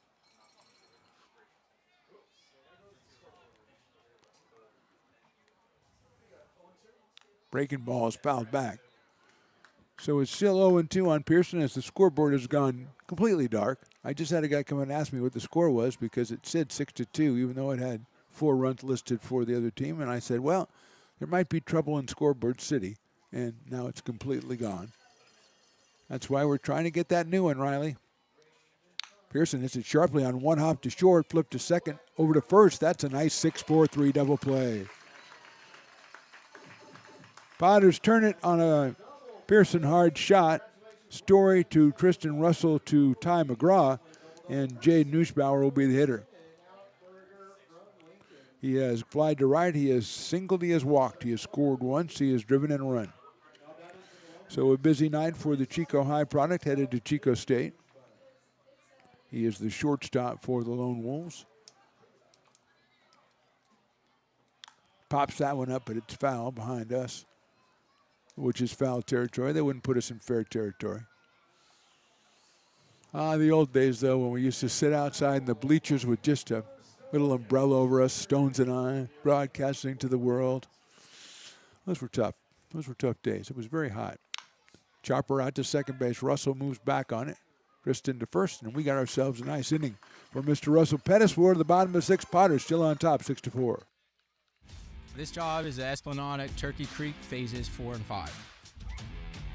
Our scope of work for this project is full scope, so we've got all the underground, all the joint trench, and all the topside included with it. We're putting in sewer pipe, manholes. We're not doing services yet. We go through and do all the main line, and then we come back and do all the services after that. I would say this project right here, the one we're working on, is probably about a 2-month project. It's very costly to the developer, so beating the schedule is very important, more important than most projects. It's got a lot of groundwater, so we've got an extensive groundwater pump system in place. It's just cool to be a part of the built environment and know that for the next 100 years that people are going to use and enjoy what we've created here today.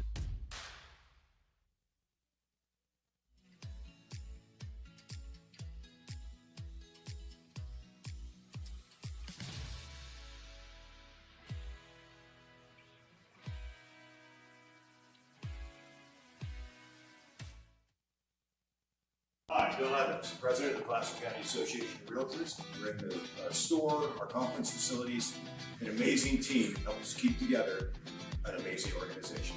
And we thank them all. This organization can't do what it does and can't run the way it runs without the help of so many members volunteering their time.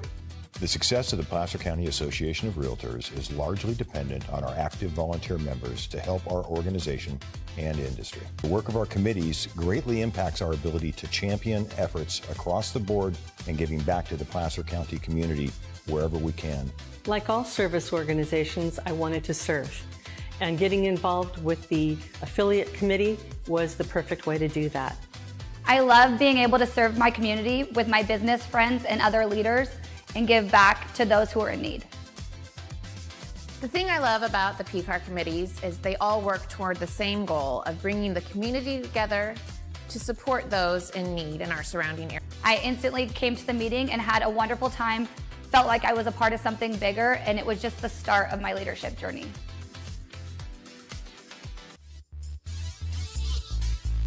Bottom of inning number 6, Potters holding on. They scored 5 in the first and 1 in the second. They led it 6-0. It's now 6-4.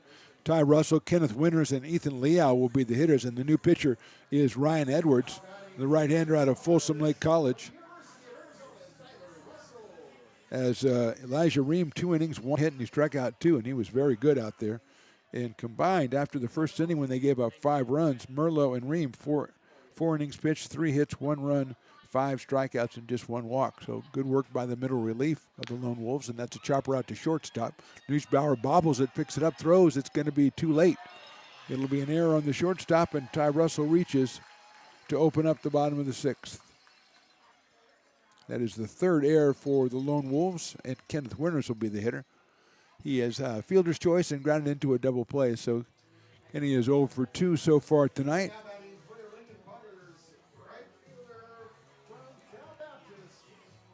Out of Lincoln, California, Mr. Winters comes up here with 5 runs batted in on the season and a .222 average coming in.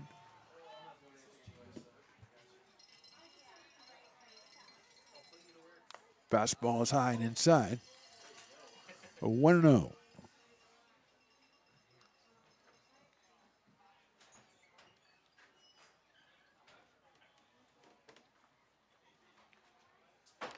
That one is just a little bit outside. 2 balls, no strikes on Kenneth Winters. Checks down with the third base coach. Is another right-hander loosening up for the Lone Wolves. Potters also with some activity in their bullpen. Throw back to first base, and Ty Russell is back in.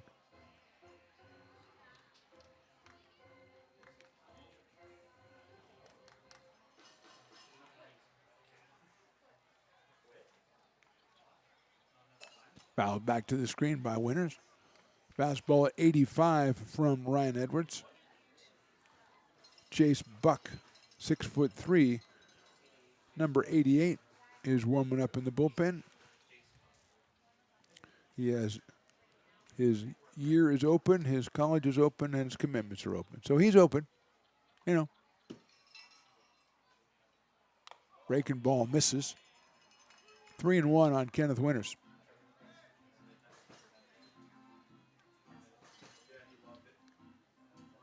Potters with 6 hits in the ballgame, only 1 since the second inning.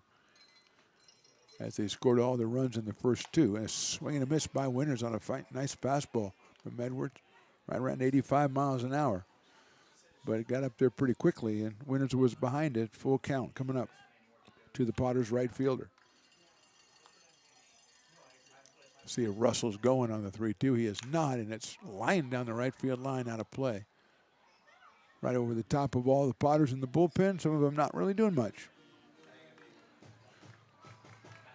But that's the way of baseball, really. A lot of standing around and watching other people do stuff.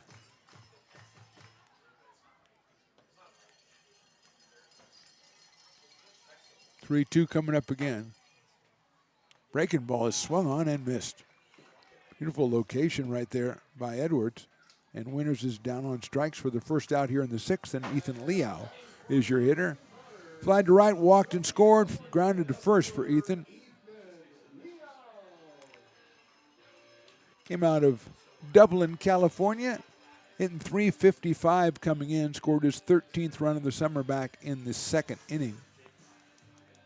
He has Ty Russell at first base and 1 out here in the 6th.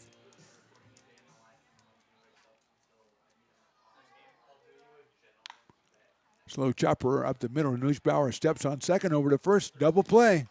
And the relievers for the Lone Wolves continue to shine. We go to the top of inning number 7, Potters 6, Lone Wolves 4.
Gooseport Public House.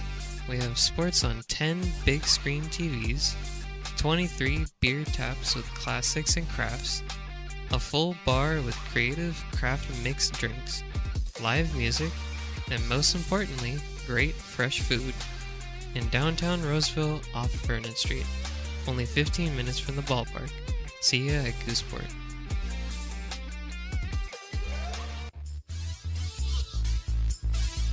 Top of inning number 7, Aiden Robles will be the first hitter, then Wyatt Denton and Tyler Porter against Russell Pettis, who gave up a hit batter, but then his defense turned a double play for him in the 6th. Swing and a miss. Robles has grounded to second. He's walked and he's singled. Scored a run back in the 5th.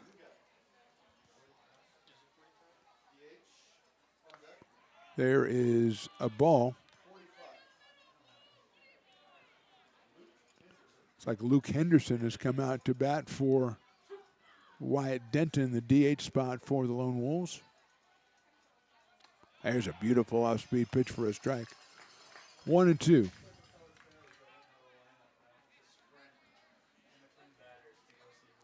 Last we checked, Healdsburg was all over the Humboldt Crabs 11-3 in that PEL opener. That's down low. Mudcats got a win over West Coast Kings 8-2. Mudcats will host our Potters tomorrow, and then the Potters come back for a big weekend series against the Humboldt Crabs, 7:05 on Friday and Saturday, 6:05 evening start on Sunday. Chopper over the mound. No, it's Pettis moves back and gets it and guns it over to first. I think it was a little deeper hit when it was first hit, but Russell moved back a step or two, gunned it over to Ty McGraw, and Robles is retired to start off the 7th inning and bring up the pinch hitter Luke Henderson. Luke out of Chico High School, headed to Feather River College. 6 foot, 235, right-handed hitter. Line drive right back up the middle, cut over by Russell behind second, over to first. Nice play, Tristan Russell. Looked like trouble in the beginning, but Russell's right there and throws very well, running to his right, back across his body. So 2 quick outs here in the 7th inning for the Lone Wolves, and Tyler Porter, the hitter.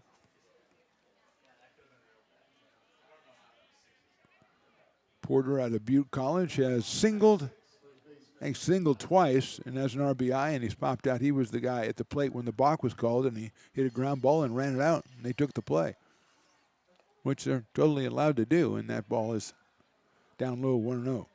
So Tyler is 2 for 3 with a run driven in. Lone Wolves scored 2 in the 3rd and 2 in the 5th, and that's lined into right center. That's a base hit. His 3rd hit cut off by Ty Russell out in center field.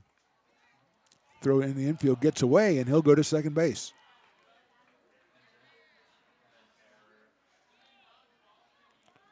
So have to assess an error in the outfield to the Potters on that throw getting through and allowing Porter to get to second base. Tyler now 3 for 4. He's in scoring position for Jay Patterson.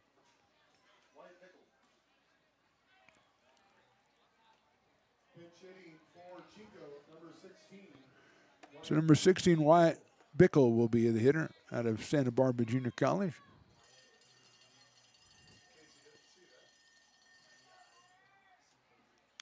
Bickle fouls it back to the screen. So Bickle hitting for Patterson, who was 0 for 2 with a walk.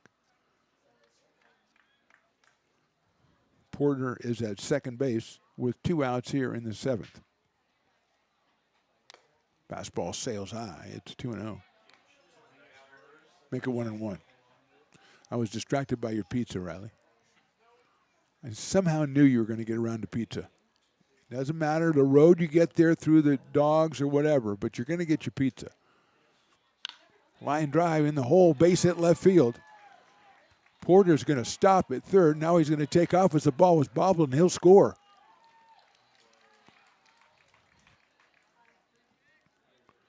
So Porter scores. Bickle gets the pinch hit. And it's now a 6-5 ball game, and Nick Anderson coming up to the plate. Now batting for Chico, number 2, center fielder Nick Anderson. Anderson's got a couple of hits, a walk, an RBI. He is 2 for 3. And he takes inside from Russell Pettis.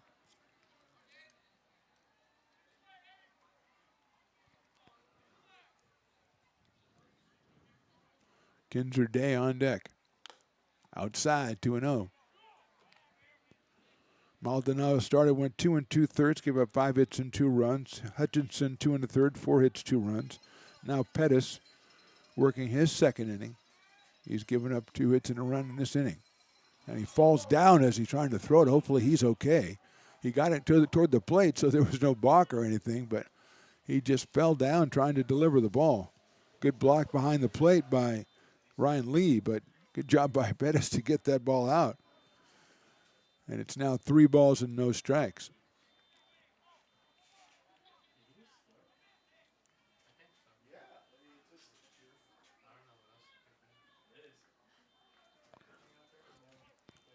Anderson now with a 3-ball, no strike count. Ball 4. So Anderson's on for the 4th time, 2 hits and 2 walks, and that'll bring up Kinzer Day, who is the dueling dogs batter, but more importantly, he's up here with 2 on and 2 out in the 7th inning. He has struck out twice, fly to right, and grounded to first. Nate Kujawski goes out to talk to Russell Pettis. Potters are just now getting someone up to throw in the bullpen. Day is 0 for 4. Michael Ryan on deck is 3 for 3, so a key hitter here.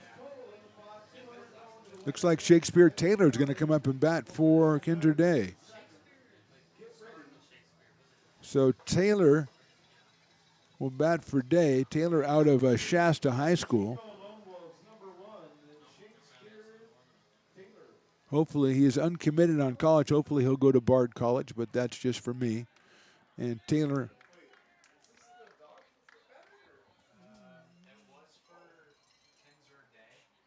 That's high for a ball, 1-0.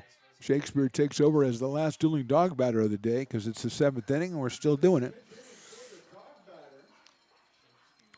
First and second, 1 run in.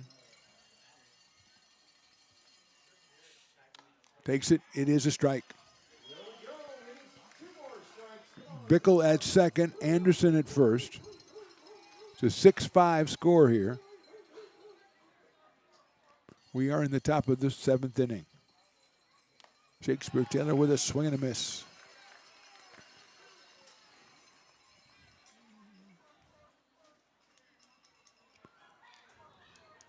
One and two. That last one, 88 miles an hour from Russell Pettis. The dueling dogs are barking. In the dirt, gets away.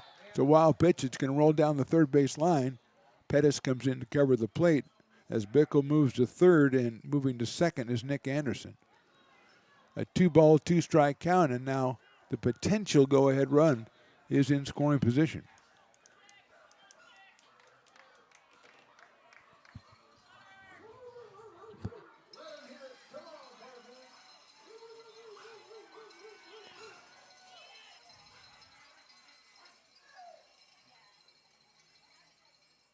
Breaking ball, call strike 3. Lone Wolves score 1. We go to the bottom of the 7th. Potter fans are stretching, but it's close. They lead at 6-5. American River College is a top-tier community college sports program that provides student athletes with the opportunity to thrive both athletically and academically. ARC Athletics is currently ranked 5th in the state and 2nd in Northern California. With over 19 sports programs, our athletes compete with the region's best athletes. Our diverse and dedicated coaching staff helps athletes develop the skills necessary to compete at the next level. Start your community college athletics journey with us. American River College, Sacramento's best athletic program. Go Beavers.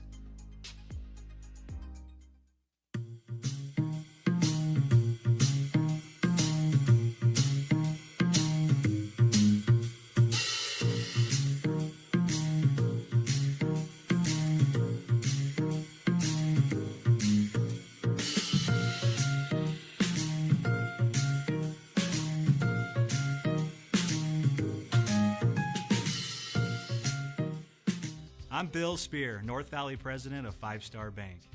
In a time when business can feel so uncertain, we're here for you every step of the way. I know they have a lot of bells and whistles within their bank, but just the relationship piece here locally on the business side is huge for us. 5 Star treats us like we're number one. They're right there with suggestions, with help. So I have to bank with people that have our mission in mind. We're 5 Star Bank. How can we help you?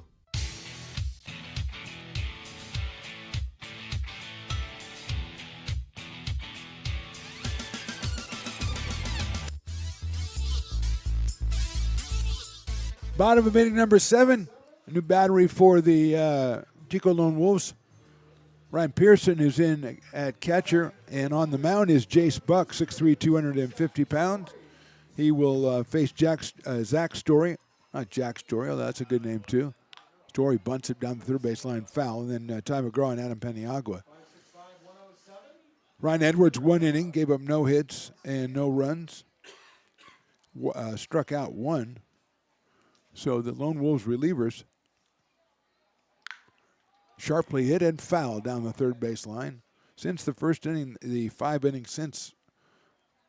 5 innings, 3 hits, 1 run, and 6 strikeouts for the Lone Wolves relievers. So they have settled it down big time. Swing and a miss on the fastball, and Story is down on strikes. That was 90 by Jace Buck, and that'll bring up Ty McGraw, who walked, had an RBI single, and struck out so far. His 24th run batted into the season back in the 2nd inning. And he scored his 18th in the first.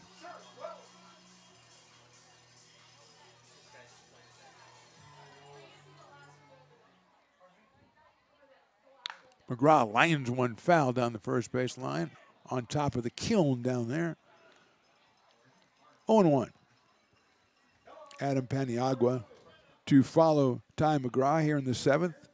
Potter's trying to get something going. Their 6-0 lead has become 6-5. Swing and a miss.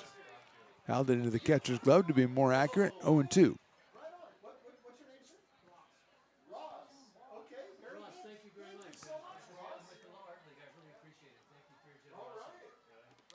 That is a ball.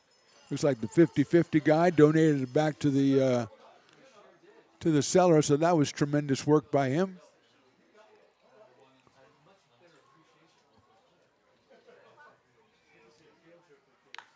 Grounder down to first base. That's a foul ball. So it's 1-2 on Ty McGraw.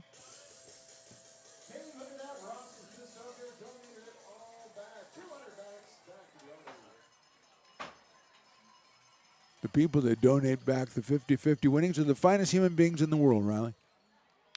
Popped up left side. Everybody giving chase. It should get out of play, and it does out by the grassy knoll. So Ty hanging tough against Jace Buck. 250 against 225 on the scales here as they've moved the infield and outfield around to the right for Ty. Inside on the breaking ball. 2-2.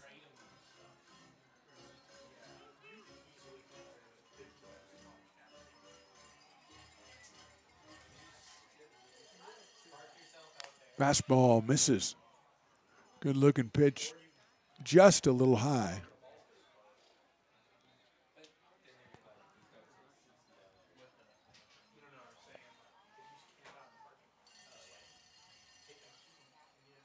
Fastball, Cole, strike 3 outside corner. 2 straight strikeouts for Jace Buck. And Adam Peniagua's the hitter. He has hit a sacrifice fly. He has a single and a ground out.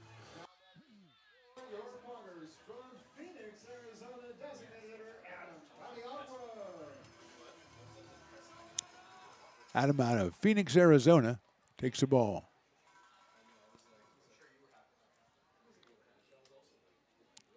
That's the 8th strikeout by Lone Wolves relievers in this game.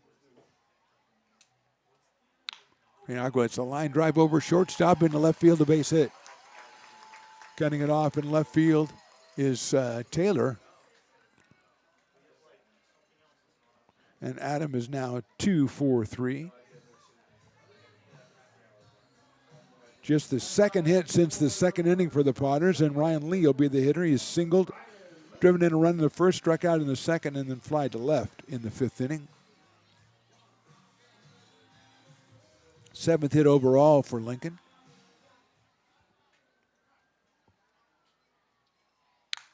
There's a little line drive into right center. That is a base hit. Stopping at second, Peniagua, as Ryan picks it up and returns it. And Ryan Lee, that is, has his second hit. Michael Ryan returned it to the infield. So Ryan Lee 2-for-4 in his debut. And a couple of hits after 2 are out here, and Everett Johnson, who singled his last time up.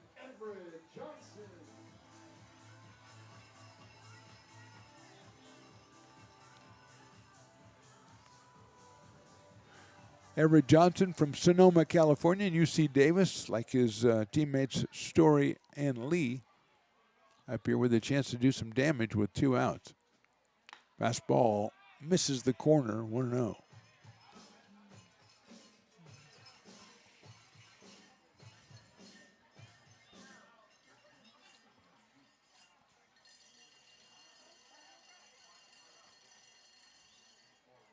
Swing and a miss. 1-1 on Everett Johnson. He's followed by Tristan Russell, who has a 3-run home run, kind of the biggest hit of this game. 3-run home run back in a 5-run first inning. And the Potters now lead it by 1, 6-5.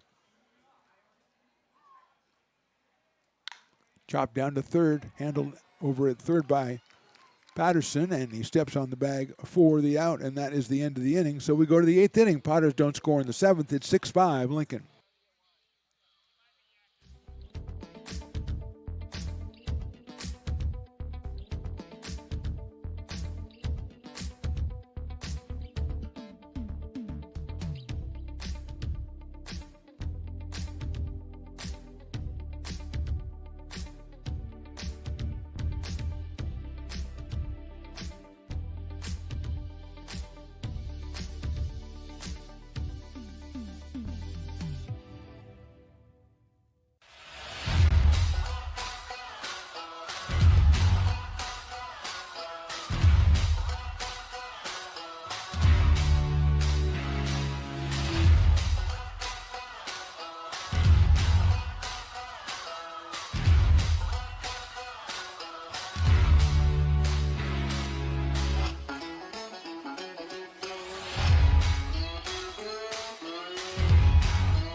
Top of inning number 8, Potters clinging to the 1-run lead at 6-5. Dawson Raddick comes on to try to keep the Lone Wolves right there. Dawson making his 8th appearance, 9 2/3 innings, 9 hits, 1 earned run, 11 strikeouts, and 6 walks, and an 0.83 ERA. He has a single save on the season.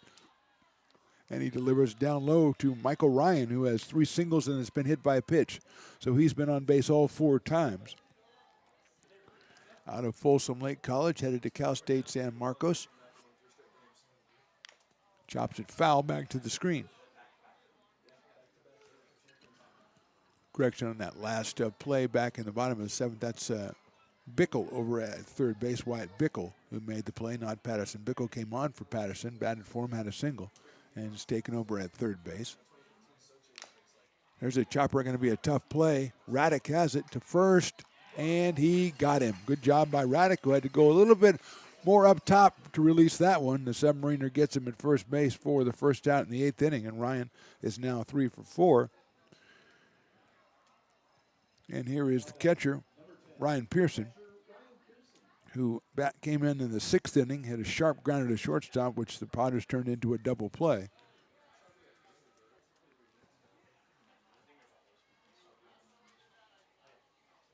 Inside for a ball.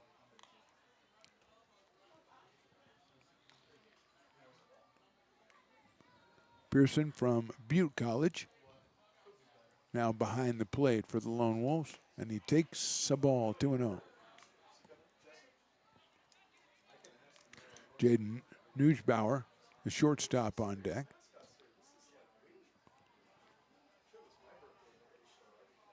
Swing and a 2-1. 3-game series with the Humboldt Crabs starts on Friday, 7:05 first pitch, Friday and Saturday, then 6:05 on Sunday. That is just a little high. Join us out here at McBean for a tremendous weekend of entertainment, or come out to a game or two and then watch the rest of them at home on Lincoln Potters Baseball YouTube or Stones Broadcast Network YouTube. Subscribe to them both. It's the best thing to do. Chopper down to third, foul. Never miss a game. If you're here, you don't miss it. If you're there, you don't miss it. So there you go.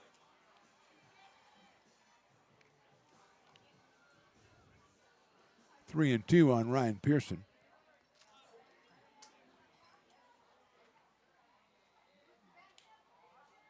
And that's called strike 3. I will say this umpire enjoys ringing people up, and I kind of like it. Here's Newsbauer. He's flied to right. He's got an RBI single. He's walked. He scored a run. He's grounded to second. So 1 for 3 for the Chico High product. The shortstop for the Lone Wolves. And he takes the ball, 1-0. Aiden Robles in the on-deck circle. I think. Can never tell around here. On-deck circle is right behind the pole. Newsbauer takes a strike on the corner, 1-1.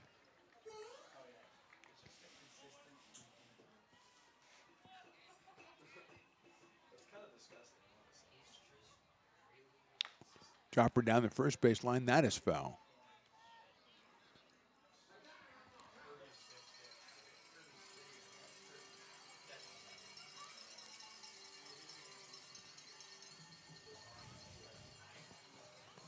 One and two outs here in the 8th. Reaches out, pokes that one foul over by the dugout. Giving chase was Everett Johnson, but he didn't really have a chance at it. And we'll go back to Newsbauer with a 1-ball, 2-strike count. Jaden 5'10", 180. Going from Chico High School right to Chico State University. And he chops that one foul down the first base line. Might have been off the old foot right there. He's going to walk it off. Looks like he has some sort of, I guess that's just protective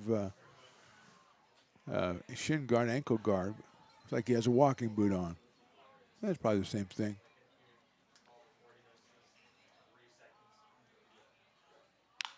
Sharply into the hole. Russell can't get it. It's in the right field, a base hit. Tristan with the dive, but Newsbauer gets it through for his second hit of the day. That's hit number 12 for the Lone Wolves. And it brings up Aiden Robles.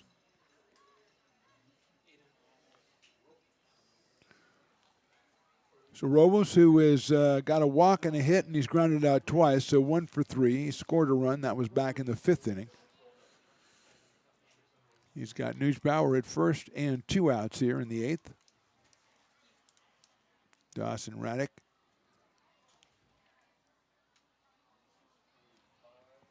Eighth appearance of the season already, and in the 16th game of the season.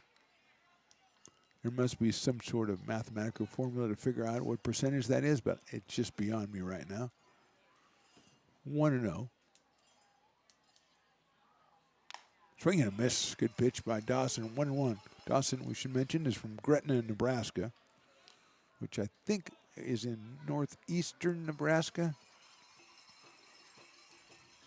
Not a big place. I think 7,000, 8,000 when we looked it up.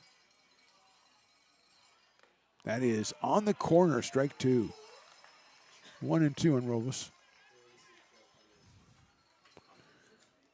Aiden from Butte College, headed to Reinhardt University, home of the Eagles.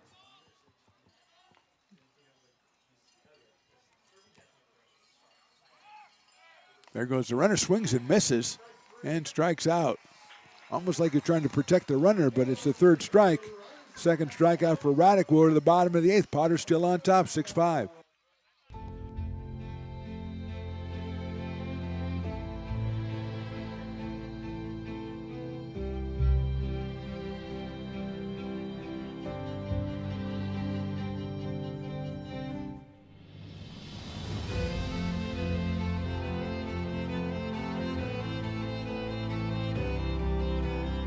Situated on the corner of Lincoln Boulevard and 5th Street, this iconic building has been the home to several hotels over the decades, the most famous and longest running of which was the Lincoln Inn.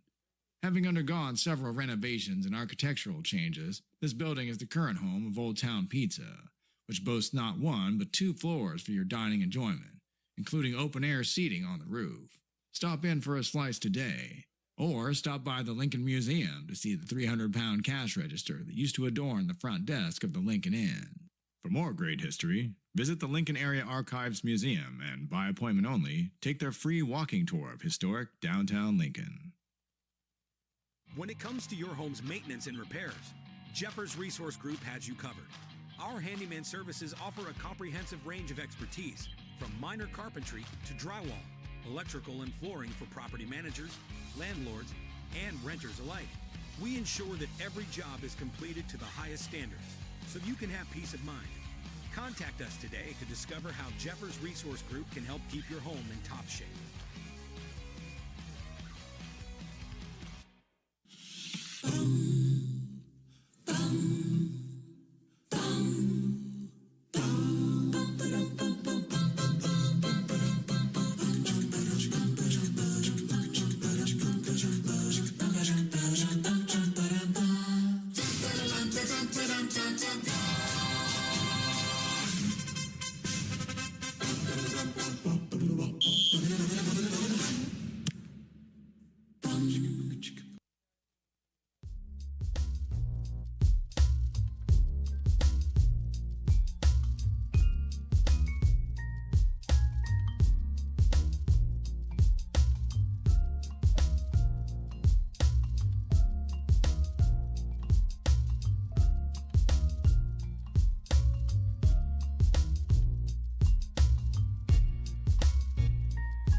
I'm back.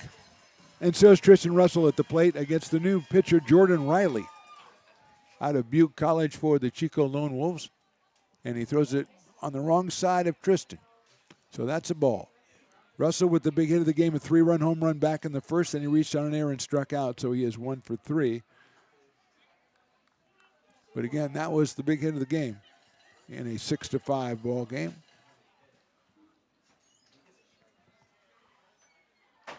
And that one's not behind him, but it's pretty close to him, so it's 2-0. Lone Wolves relievers, as we said, last inning. Just 5 hits allowed since the first inning. 6 innings, 5 hits, 1 run, and they've struck out 8. But Russell takes a quick 4-pitch walk, and he'll go down to first base. And that'll bring up Ty Russell, who has a single and reached on an error and struck out. And we got a pinch runner out there.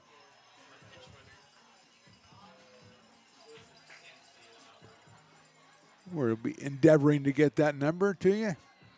Russell, as we said, looks like Brett Griffiths is going to run for Russell. There's a bunt by Ty Russell, picked up. Throw to first is in time. Nice scoop over at first base. That was Will Porter over there with a nice scoop on a good play off the mound by Jordan Riley. It'll be a sacrifice.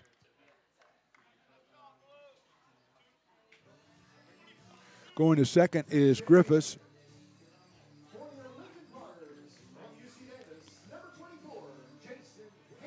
Jason Hansen comes up to bat for Kenneth Winters. Winters 0 for 3 tonight. Jason out of UC Davis, Roseville, California, comes up here with a runner at second base. A big run out there, and he takes a strike. Padres leading at 6-5. We're in the bottom of the 8th inning.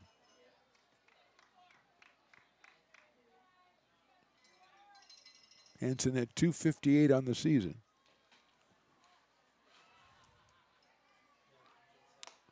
Next swing, he goes around, it's 0-2. 9 runs batted in, 11 runs scored for Jason. Ethan Liao, leadoff man on deck.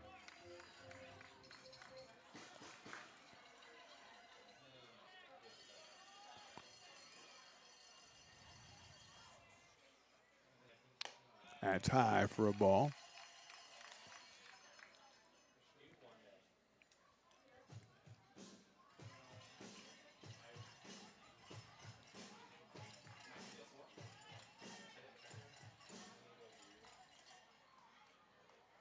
There goes the runner, and it's popped up.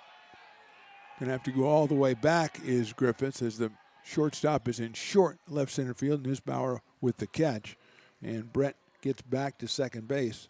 So now with 2 outs, and it's Ethan Liao. Liao is flied to right, walked, grounded out, and hit into a double play. So he is 0 for 3. Did score a run back in the second inning. Came in at .355 as Pearson goes out to talk to his pitcher, Jordan Riley. No relation to Riley the engineer, as far as I know. You never know with these things.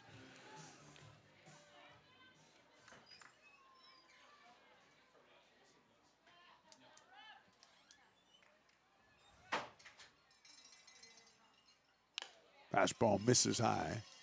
87 from Jordan Riley out of Butte College. Salenza went the first inning, then Merlo, Ream, Edwards, Buck, and now Riley. And as we said, since the first inning, just 5 hits and 1 run allowed. That's a strike.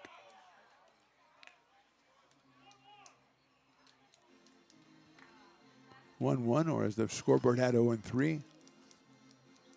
Riley knew it. Not only Riley the engineer, but Jordan Riley the pitcher. They all know it. Breaking ball is fouled off and it's 1-2.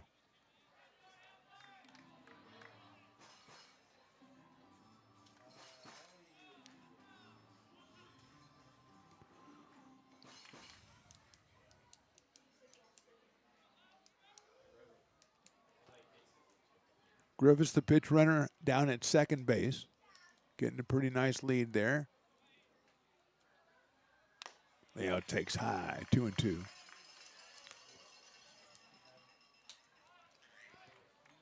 Good crowd out here on Taco Tuesday and Brews Day. We had Loomis Basin Brewing, $4 off. We had 3 dueling dog batter strikeouts, so that's half price there. And we have the $2 tacos from Sabores de Mexico. There's an inside breaking pitch, 3-2 on Liao.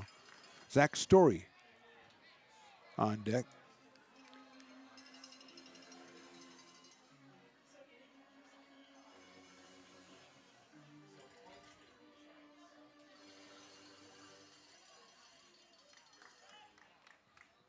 Three-two coming up.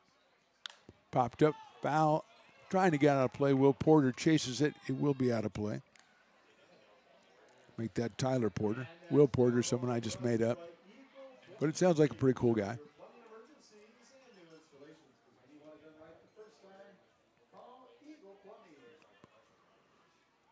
So we'll do it again, full count on Ethan.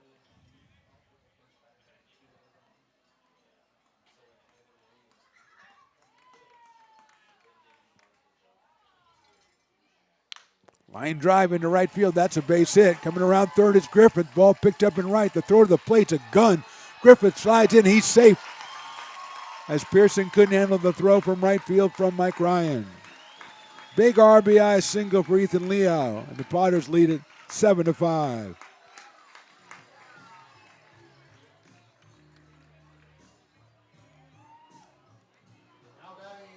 Now to bring up Zach Story.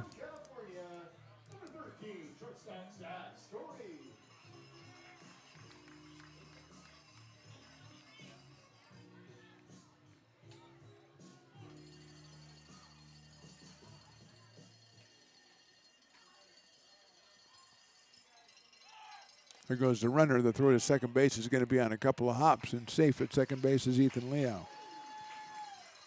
there's another stolen base brought to you by Wizix Technology. That's Wizix, innovation driven and people focused.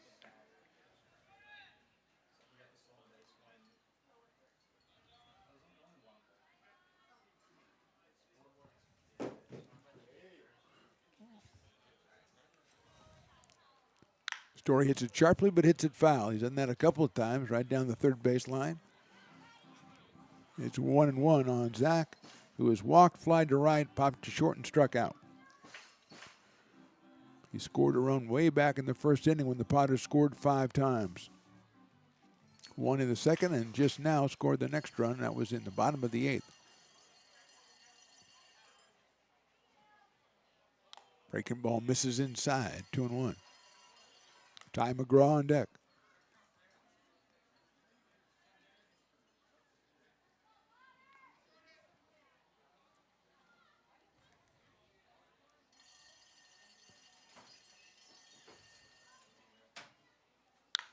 High in the air, center field. Anderson camps underneath it and makes the catch. So the Potters score a big run in the 8th. We go to the 9th. They lead at 7-5. Astro Air Design Incorporated, where you feel the difference. We are a locally owned and operated heating, air conditioning, and custom sheet metal company committed to the highest quality of craftsmanship at a competitive price. Our trained and certified technicians have the knowledge and experience required to install, maintain, or repair your home comfort solutions. Our upfront pricing gives you the peace of mind because you know your price is locked in. Call Astro Air Design Incorporated today. Here in Michigan, we do more than just survive the winter. We thrive during it. You simply can't keep us away from what we love most: great times and amazing beer. The snow transforms the landscape and lays the path for adventures yet to be had.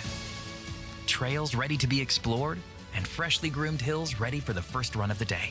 And later, as the sun descends, it's time to unwind with great conversation and even better friends. Experience a taste of Michigan winter with Founders Brewing Company, born and brewed in Michigan.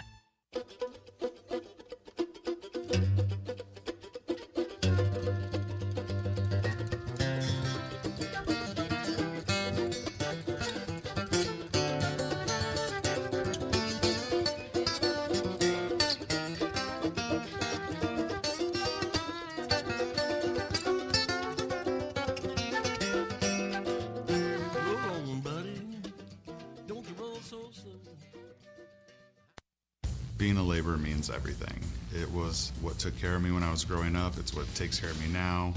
Because of President Biden and the money he's put into infrastructure, the need for our workforce to expand is out of this world.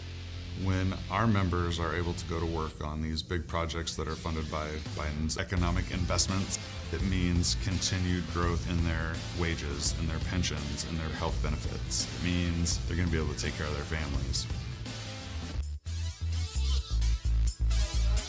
Going to be Luke Henderson starting us off here. He came on for Denton back in the 7th inning. And he is 0 for 1, and the pitcher is Drew Kirby, the big right-hander. It's fouled off by Henderson. Drew making his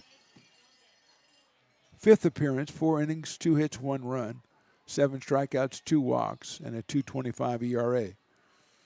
He's here in a save situation tonight against Henderson and Tyler Porter and Bickle.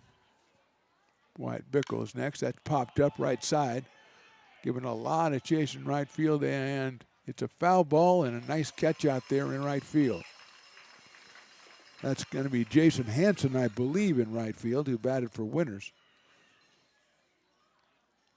And Henderson is the first out of the inning, and that'll bring up Tyler Porter, the first baseman who has 3 hits in the game. Make that 3 hits. 3 hits, an RBI, and a run scored for Tyler Porter.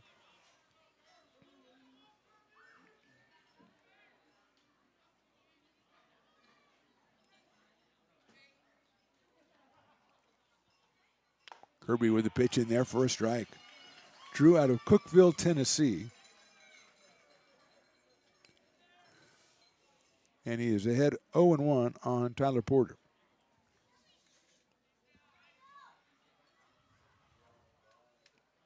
Swing and a miss. It's quickly 0-2. Wyatt Bickle on deck.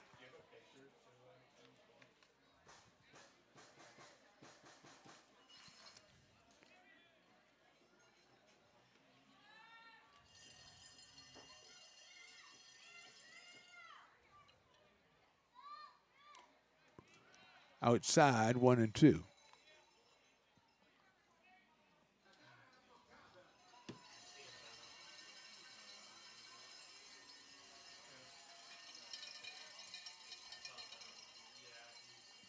One and two on Porter. Fastball misses. Singled in the second. Popped up in the third, singled in a run in the 5th, and singled and scored in the 7th. So he has had a pretty busy day out of Butte College. Outside, 3-2. Reminder, on the road tomorrow against the Solano Mudcats in PEL play are the Potters. And then Friday we're back here, 7:05 first pitch. Humboldt Crabs come into town for the first of a 3-game series. Make your plans to be out here at least once on the weekend, if not more. And there's a call, strike 3. 2 outs, and Bickle will come to the plate. Come out at least once this weekend and stay home and watch us at least once at home. Or any combination of the two is fine. 2 of one, 1 of the other. It's okay. Wyatt Bickle is the hitter. Bickle came on for Patterson back in the 7th and had a single. So he is 1 for 1, and he's your last hope if you're a Lone Wolves fan. Chico team has acquitted themselves quite well today. They fell behind early, 6-0. And through the efforts of their relief pitchers, they have clawed themselves back into this one. They trail at 7-5. Strike call on Bickle, so it's 0-1.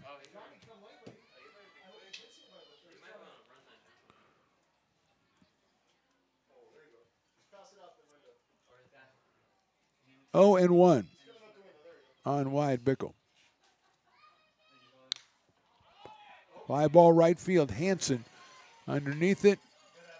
Makes the catch, and that's your ball game. So the Potters score big early, hold on, come up with a key run in the 8th inning, and win this one 7-5 to improve to 15-1 on the season, ahead of a meeting tomorrow night in Fairfield against the Mudcats to start PEL play. We'll be back with our postgame, including our Raising Cane's Player of the Game, right after this on the Stones Broadcast Networks.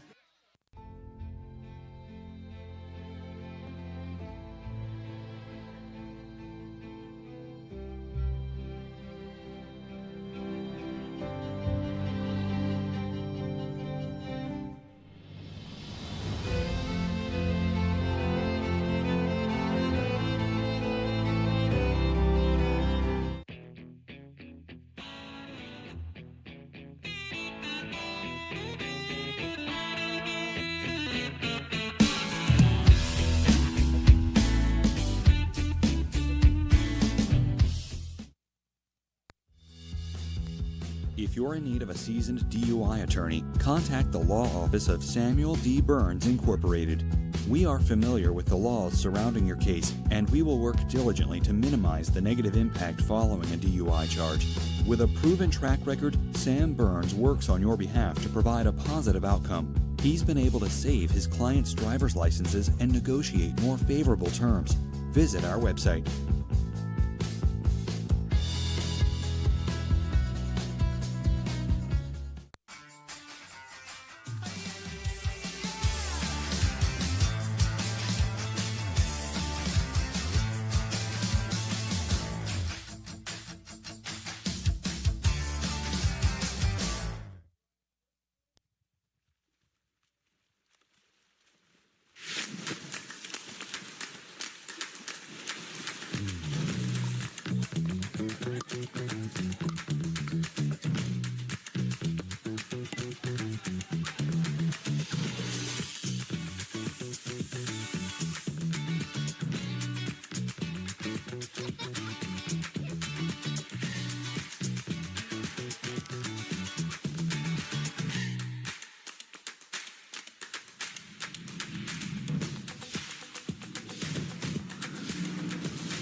Old man knocked on my front door with my teenage boy and a couple more from up the road.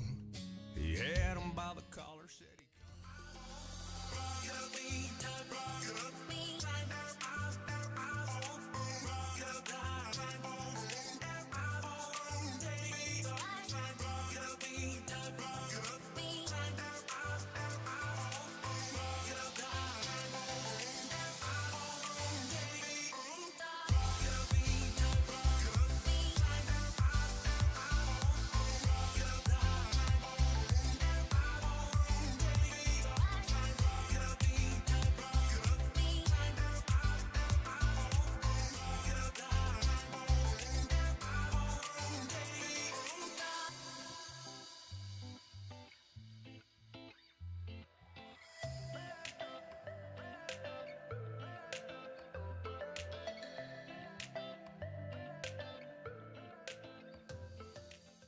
Here in Michigan, we do more than just survive the winter. We thrive during it. You simply can't keep us away from what we love most: great times and amazing beer. The snow transforms the landscape and lays the path for adventures yet to be had. Trails ready to be explored, and freshly groomed hills ready for the first run of the day. And later, as the sun descends, it's time to unwind with great conversation and even better friends. Experience a taste of Michigan winter with Founders Brewing Company, born and brewed in Michigan. So many local businesses trust Wizix Technology Group when it comes to their office technology. Wizix is a full-service, locally owned company with exceptional service, supplies, and support, which guarantees quick delivery and response times. Copiers, printers, scanners, business phone systems, EV charging, document management, and more. Join the ever-growing list of local businesses and win with Wizix, the largest independent provider in the Valley. Wizix, office technology made easy.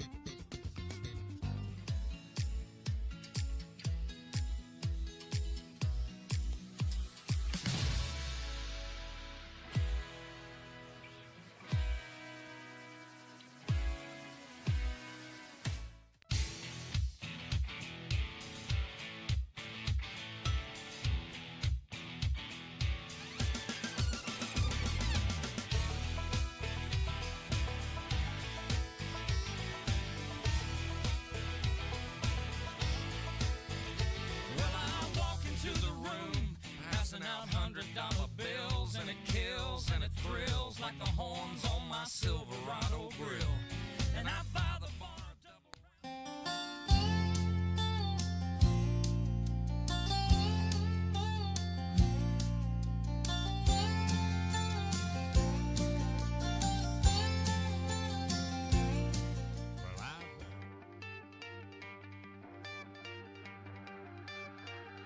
Gooseport Public House.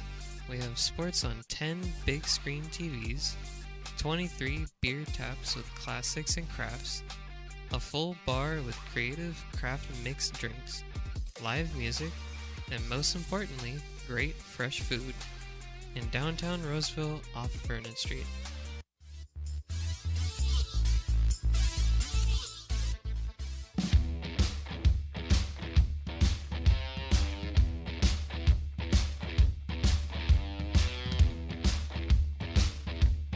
And now it's time for our Raising Cane's Player of the Game interview. Right here on Stone's Broadcast Networks. Welcome into the Potters Postgame. Mark the Phantom here with our Raising Cane's Player of the Game. Once again, it's a familiar face. It's Tristan Russell. Hello, Mr. Russell. What's up? How's it going? You're making this kind of a habit. Yeah. When I said at the beginning, I said, hope to see you again this summer. I didn't mean 3 or 4 or 5 times. I mean, I'm not going to complain, but it's your third time up here, and you've earned it every time, and today you earned it. Basically, everybody was kind of moving around for 8 innings, and you had the big hit, the 3-run home run in a 5-run first inning, and you were saying before we started that it felt good to hit one from the other side of the plate. Yeah, it did for sure.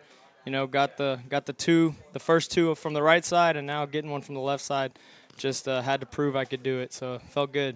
Well, you know, with you, I always have to ask you if you had a premonition this morning that anything was going to happen, because you get these feelings, kind of like a psychic guy, and I like to check with you and see if you had any thought about, I'm going to get up in the first inning, and first of all, they're putting you down 7th. That had to just get you all mad and everything. I guess so. I don't know. I guess maybe getting me and Ty in different spots of the order, because we've been driving in a lot of runs, so not having us back-to-back. Yeah. Maybe that's the strategy there. I'm not sure, but, I mean, it worked. So. Yeah, you're the 7th, the second cleanup almost from Ty is 3rd, and you're 7th. But it was obviously the big hit of the game. You guys get the win 7-5, 15-1 now. But now it kind of starts different now, because tomorrow it starts with the conference play, and that's a whole different animal. Have you guys talked about that? We had Eli Garcia up a couple of days ago. He said he mentions it to you guys, but now you got to turn the page a little bit. Yeah, I think tomorrow's our first away game. Is that right? Yeah. So, I mean, it's going to be interesting. It's going to be cool to get on the road finally. It's been nice playing all these home games, but getting on the road is fun too.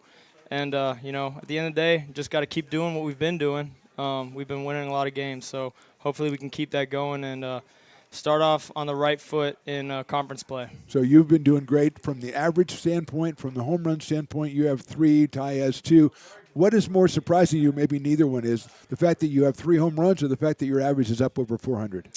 Well, I mean, obviously both is nice. I wouldn't say that has come to a surprise. You know, I expect a lot from myself. But, you know, I'm glad that I've been able to hit for average and for power. So tell me the play that you're here for is the 3-run home run, but there was an odd play that you hit a ground ball and that guy tossed it to first base, and I called you out and I was already going to the next batter. Yeah. All of a sudden you're halfway down the baseline, coming back and getting back on the bank. What the heck happened on that play? Well, I think the first baseman and the second baseman, I think they both might have originally gone for the ball, and then when the second baseman threw to the first baseman, he wasn't on the bag, so he didn't get back in time. So that's what happened there. I have to call it a base hit then. That's what I'm going to have to call it. I thought it might have been error. It looked like a base hit to me. No, the first baseman never got back to the bag. Well, there you go. So finally, it looked like maybe you were moving a little gingerly a little bit, and Brett came in to run for you. So how you feeling? I did catch a little cramp on that exact play. I did catch a little cramp running down the first base line. So hopefully, you know, it's nothing bad, but, you know, I'll get it checked out tomorrow, get a massage and all that good stuff. But I'm glad I was able to stay in the game and contribute to the win. And you did. You're our Raising Cane's Player of the Game for the 3rd time, and well deserved, my friend. It's great to see you again. Let's do this again next week. Why don't we do that? Let's do that. Tristan Russell's our Raising Cane's Player of the Game. We're back with more postgame right after this on the Stones Broadcast Networks. Lincoln provides all the charm of a small town, yet still provides access to excellent local medical care. At Lincoln Urgent Care, you can find expert services and a compassionate staff available 7 days a week. A friendly front desk staff will welcome you when you come into our brand new facility. Your wait time will be minimal at our walk-in clinic, unlike the emergency room. From broken bones and lacerations to allergies, flu shots, and illnesses, we treat a variety of urgent medical conditions. What sets us apart is not just our central location in Lincoln, but the convenience of our extended hours, including weekends. We've become Lincoln's first choice for urgent care because we treat patients of all ages for a variety of conditions and take most insurances. We're proud to be an approved provider for veterans and welcome in our military patients. From our family to yours, we're here when you need us.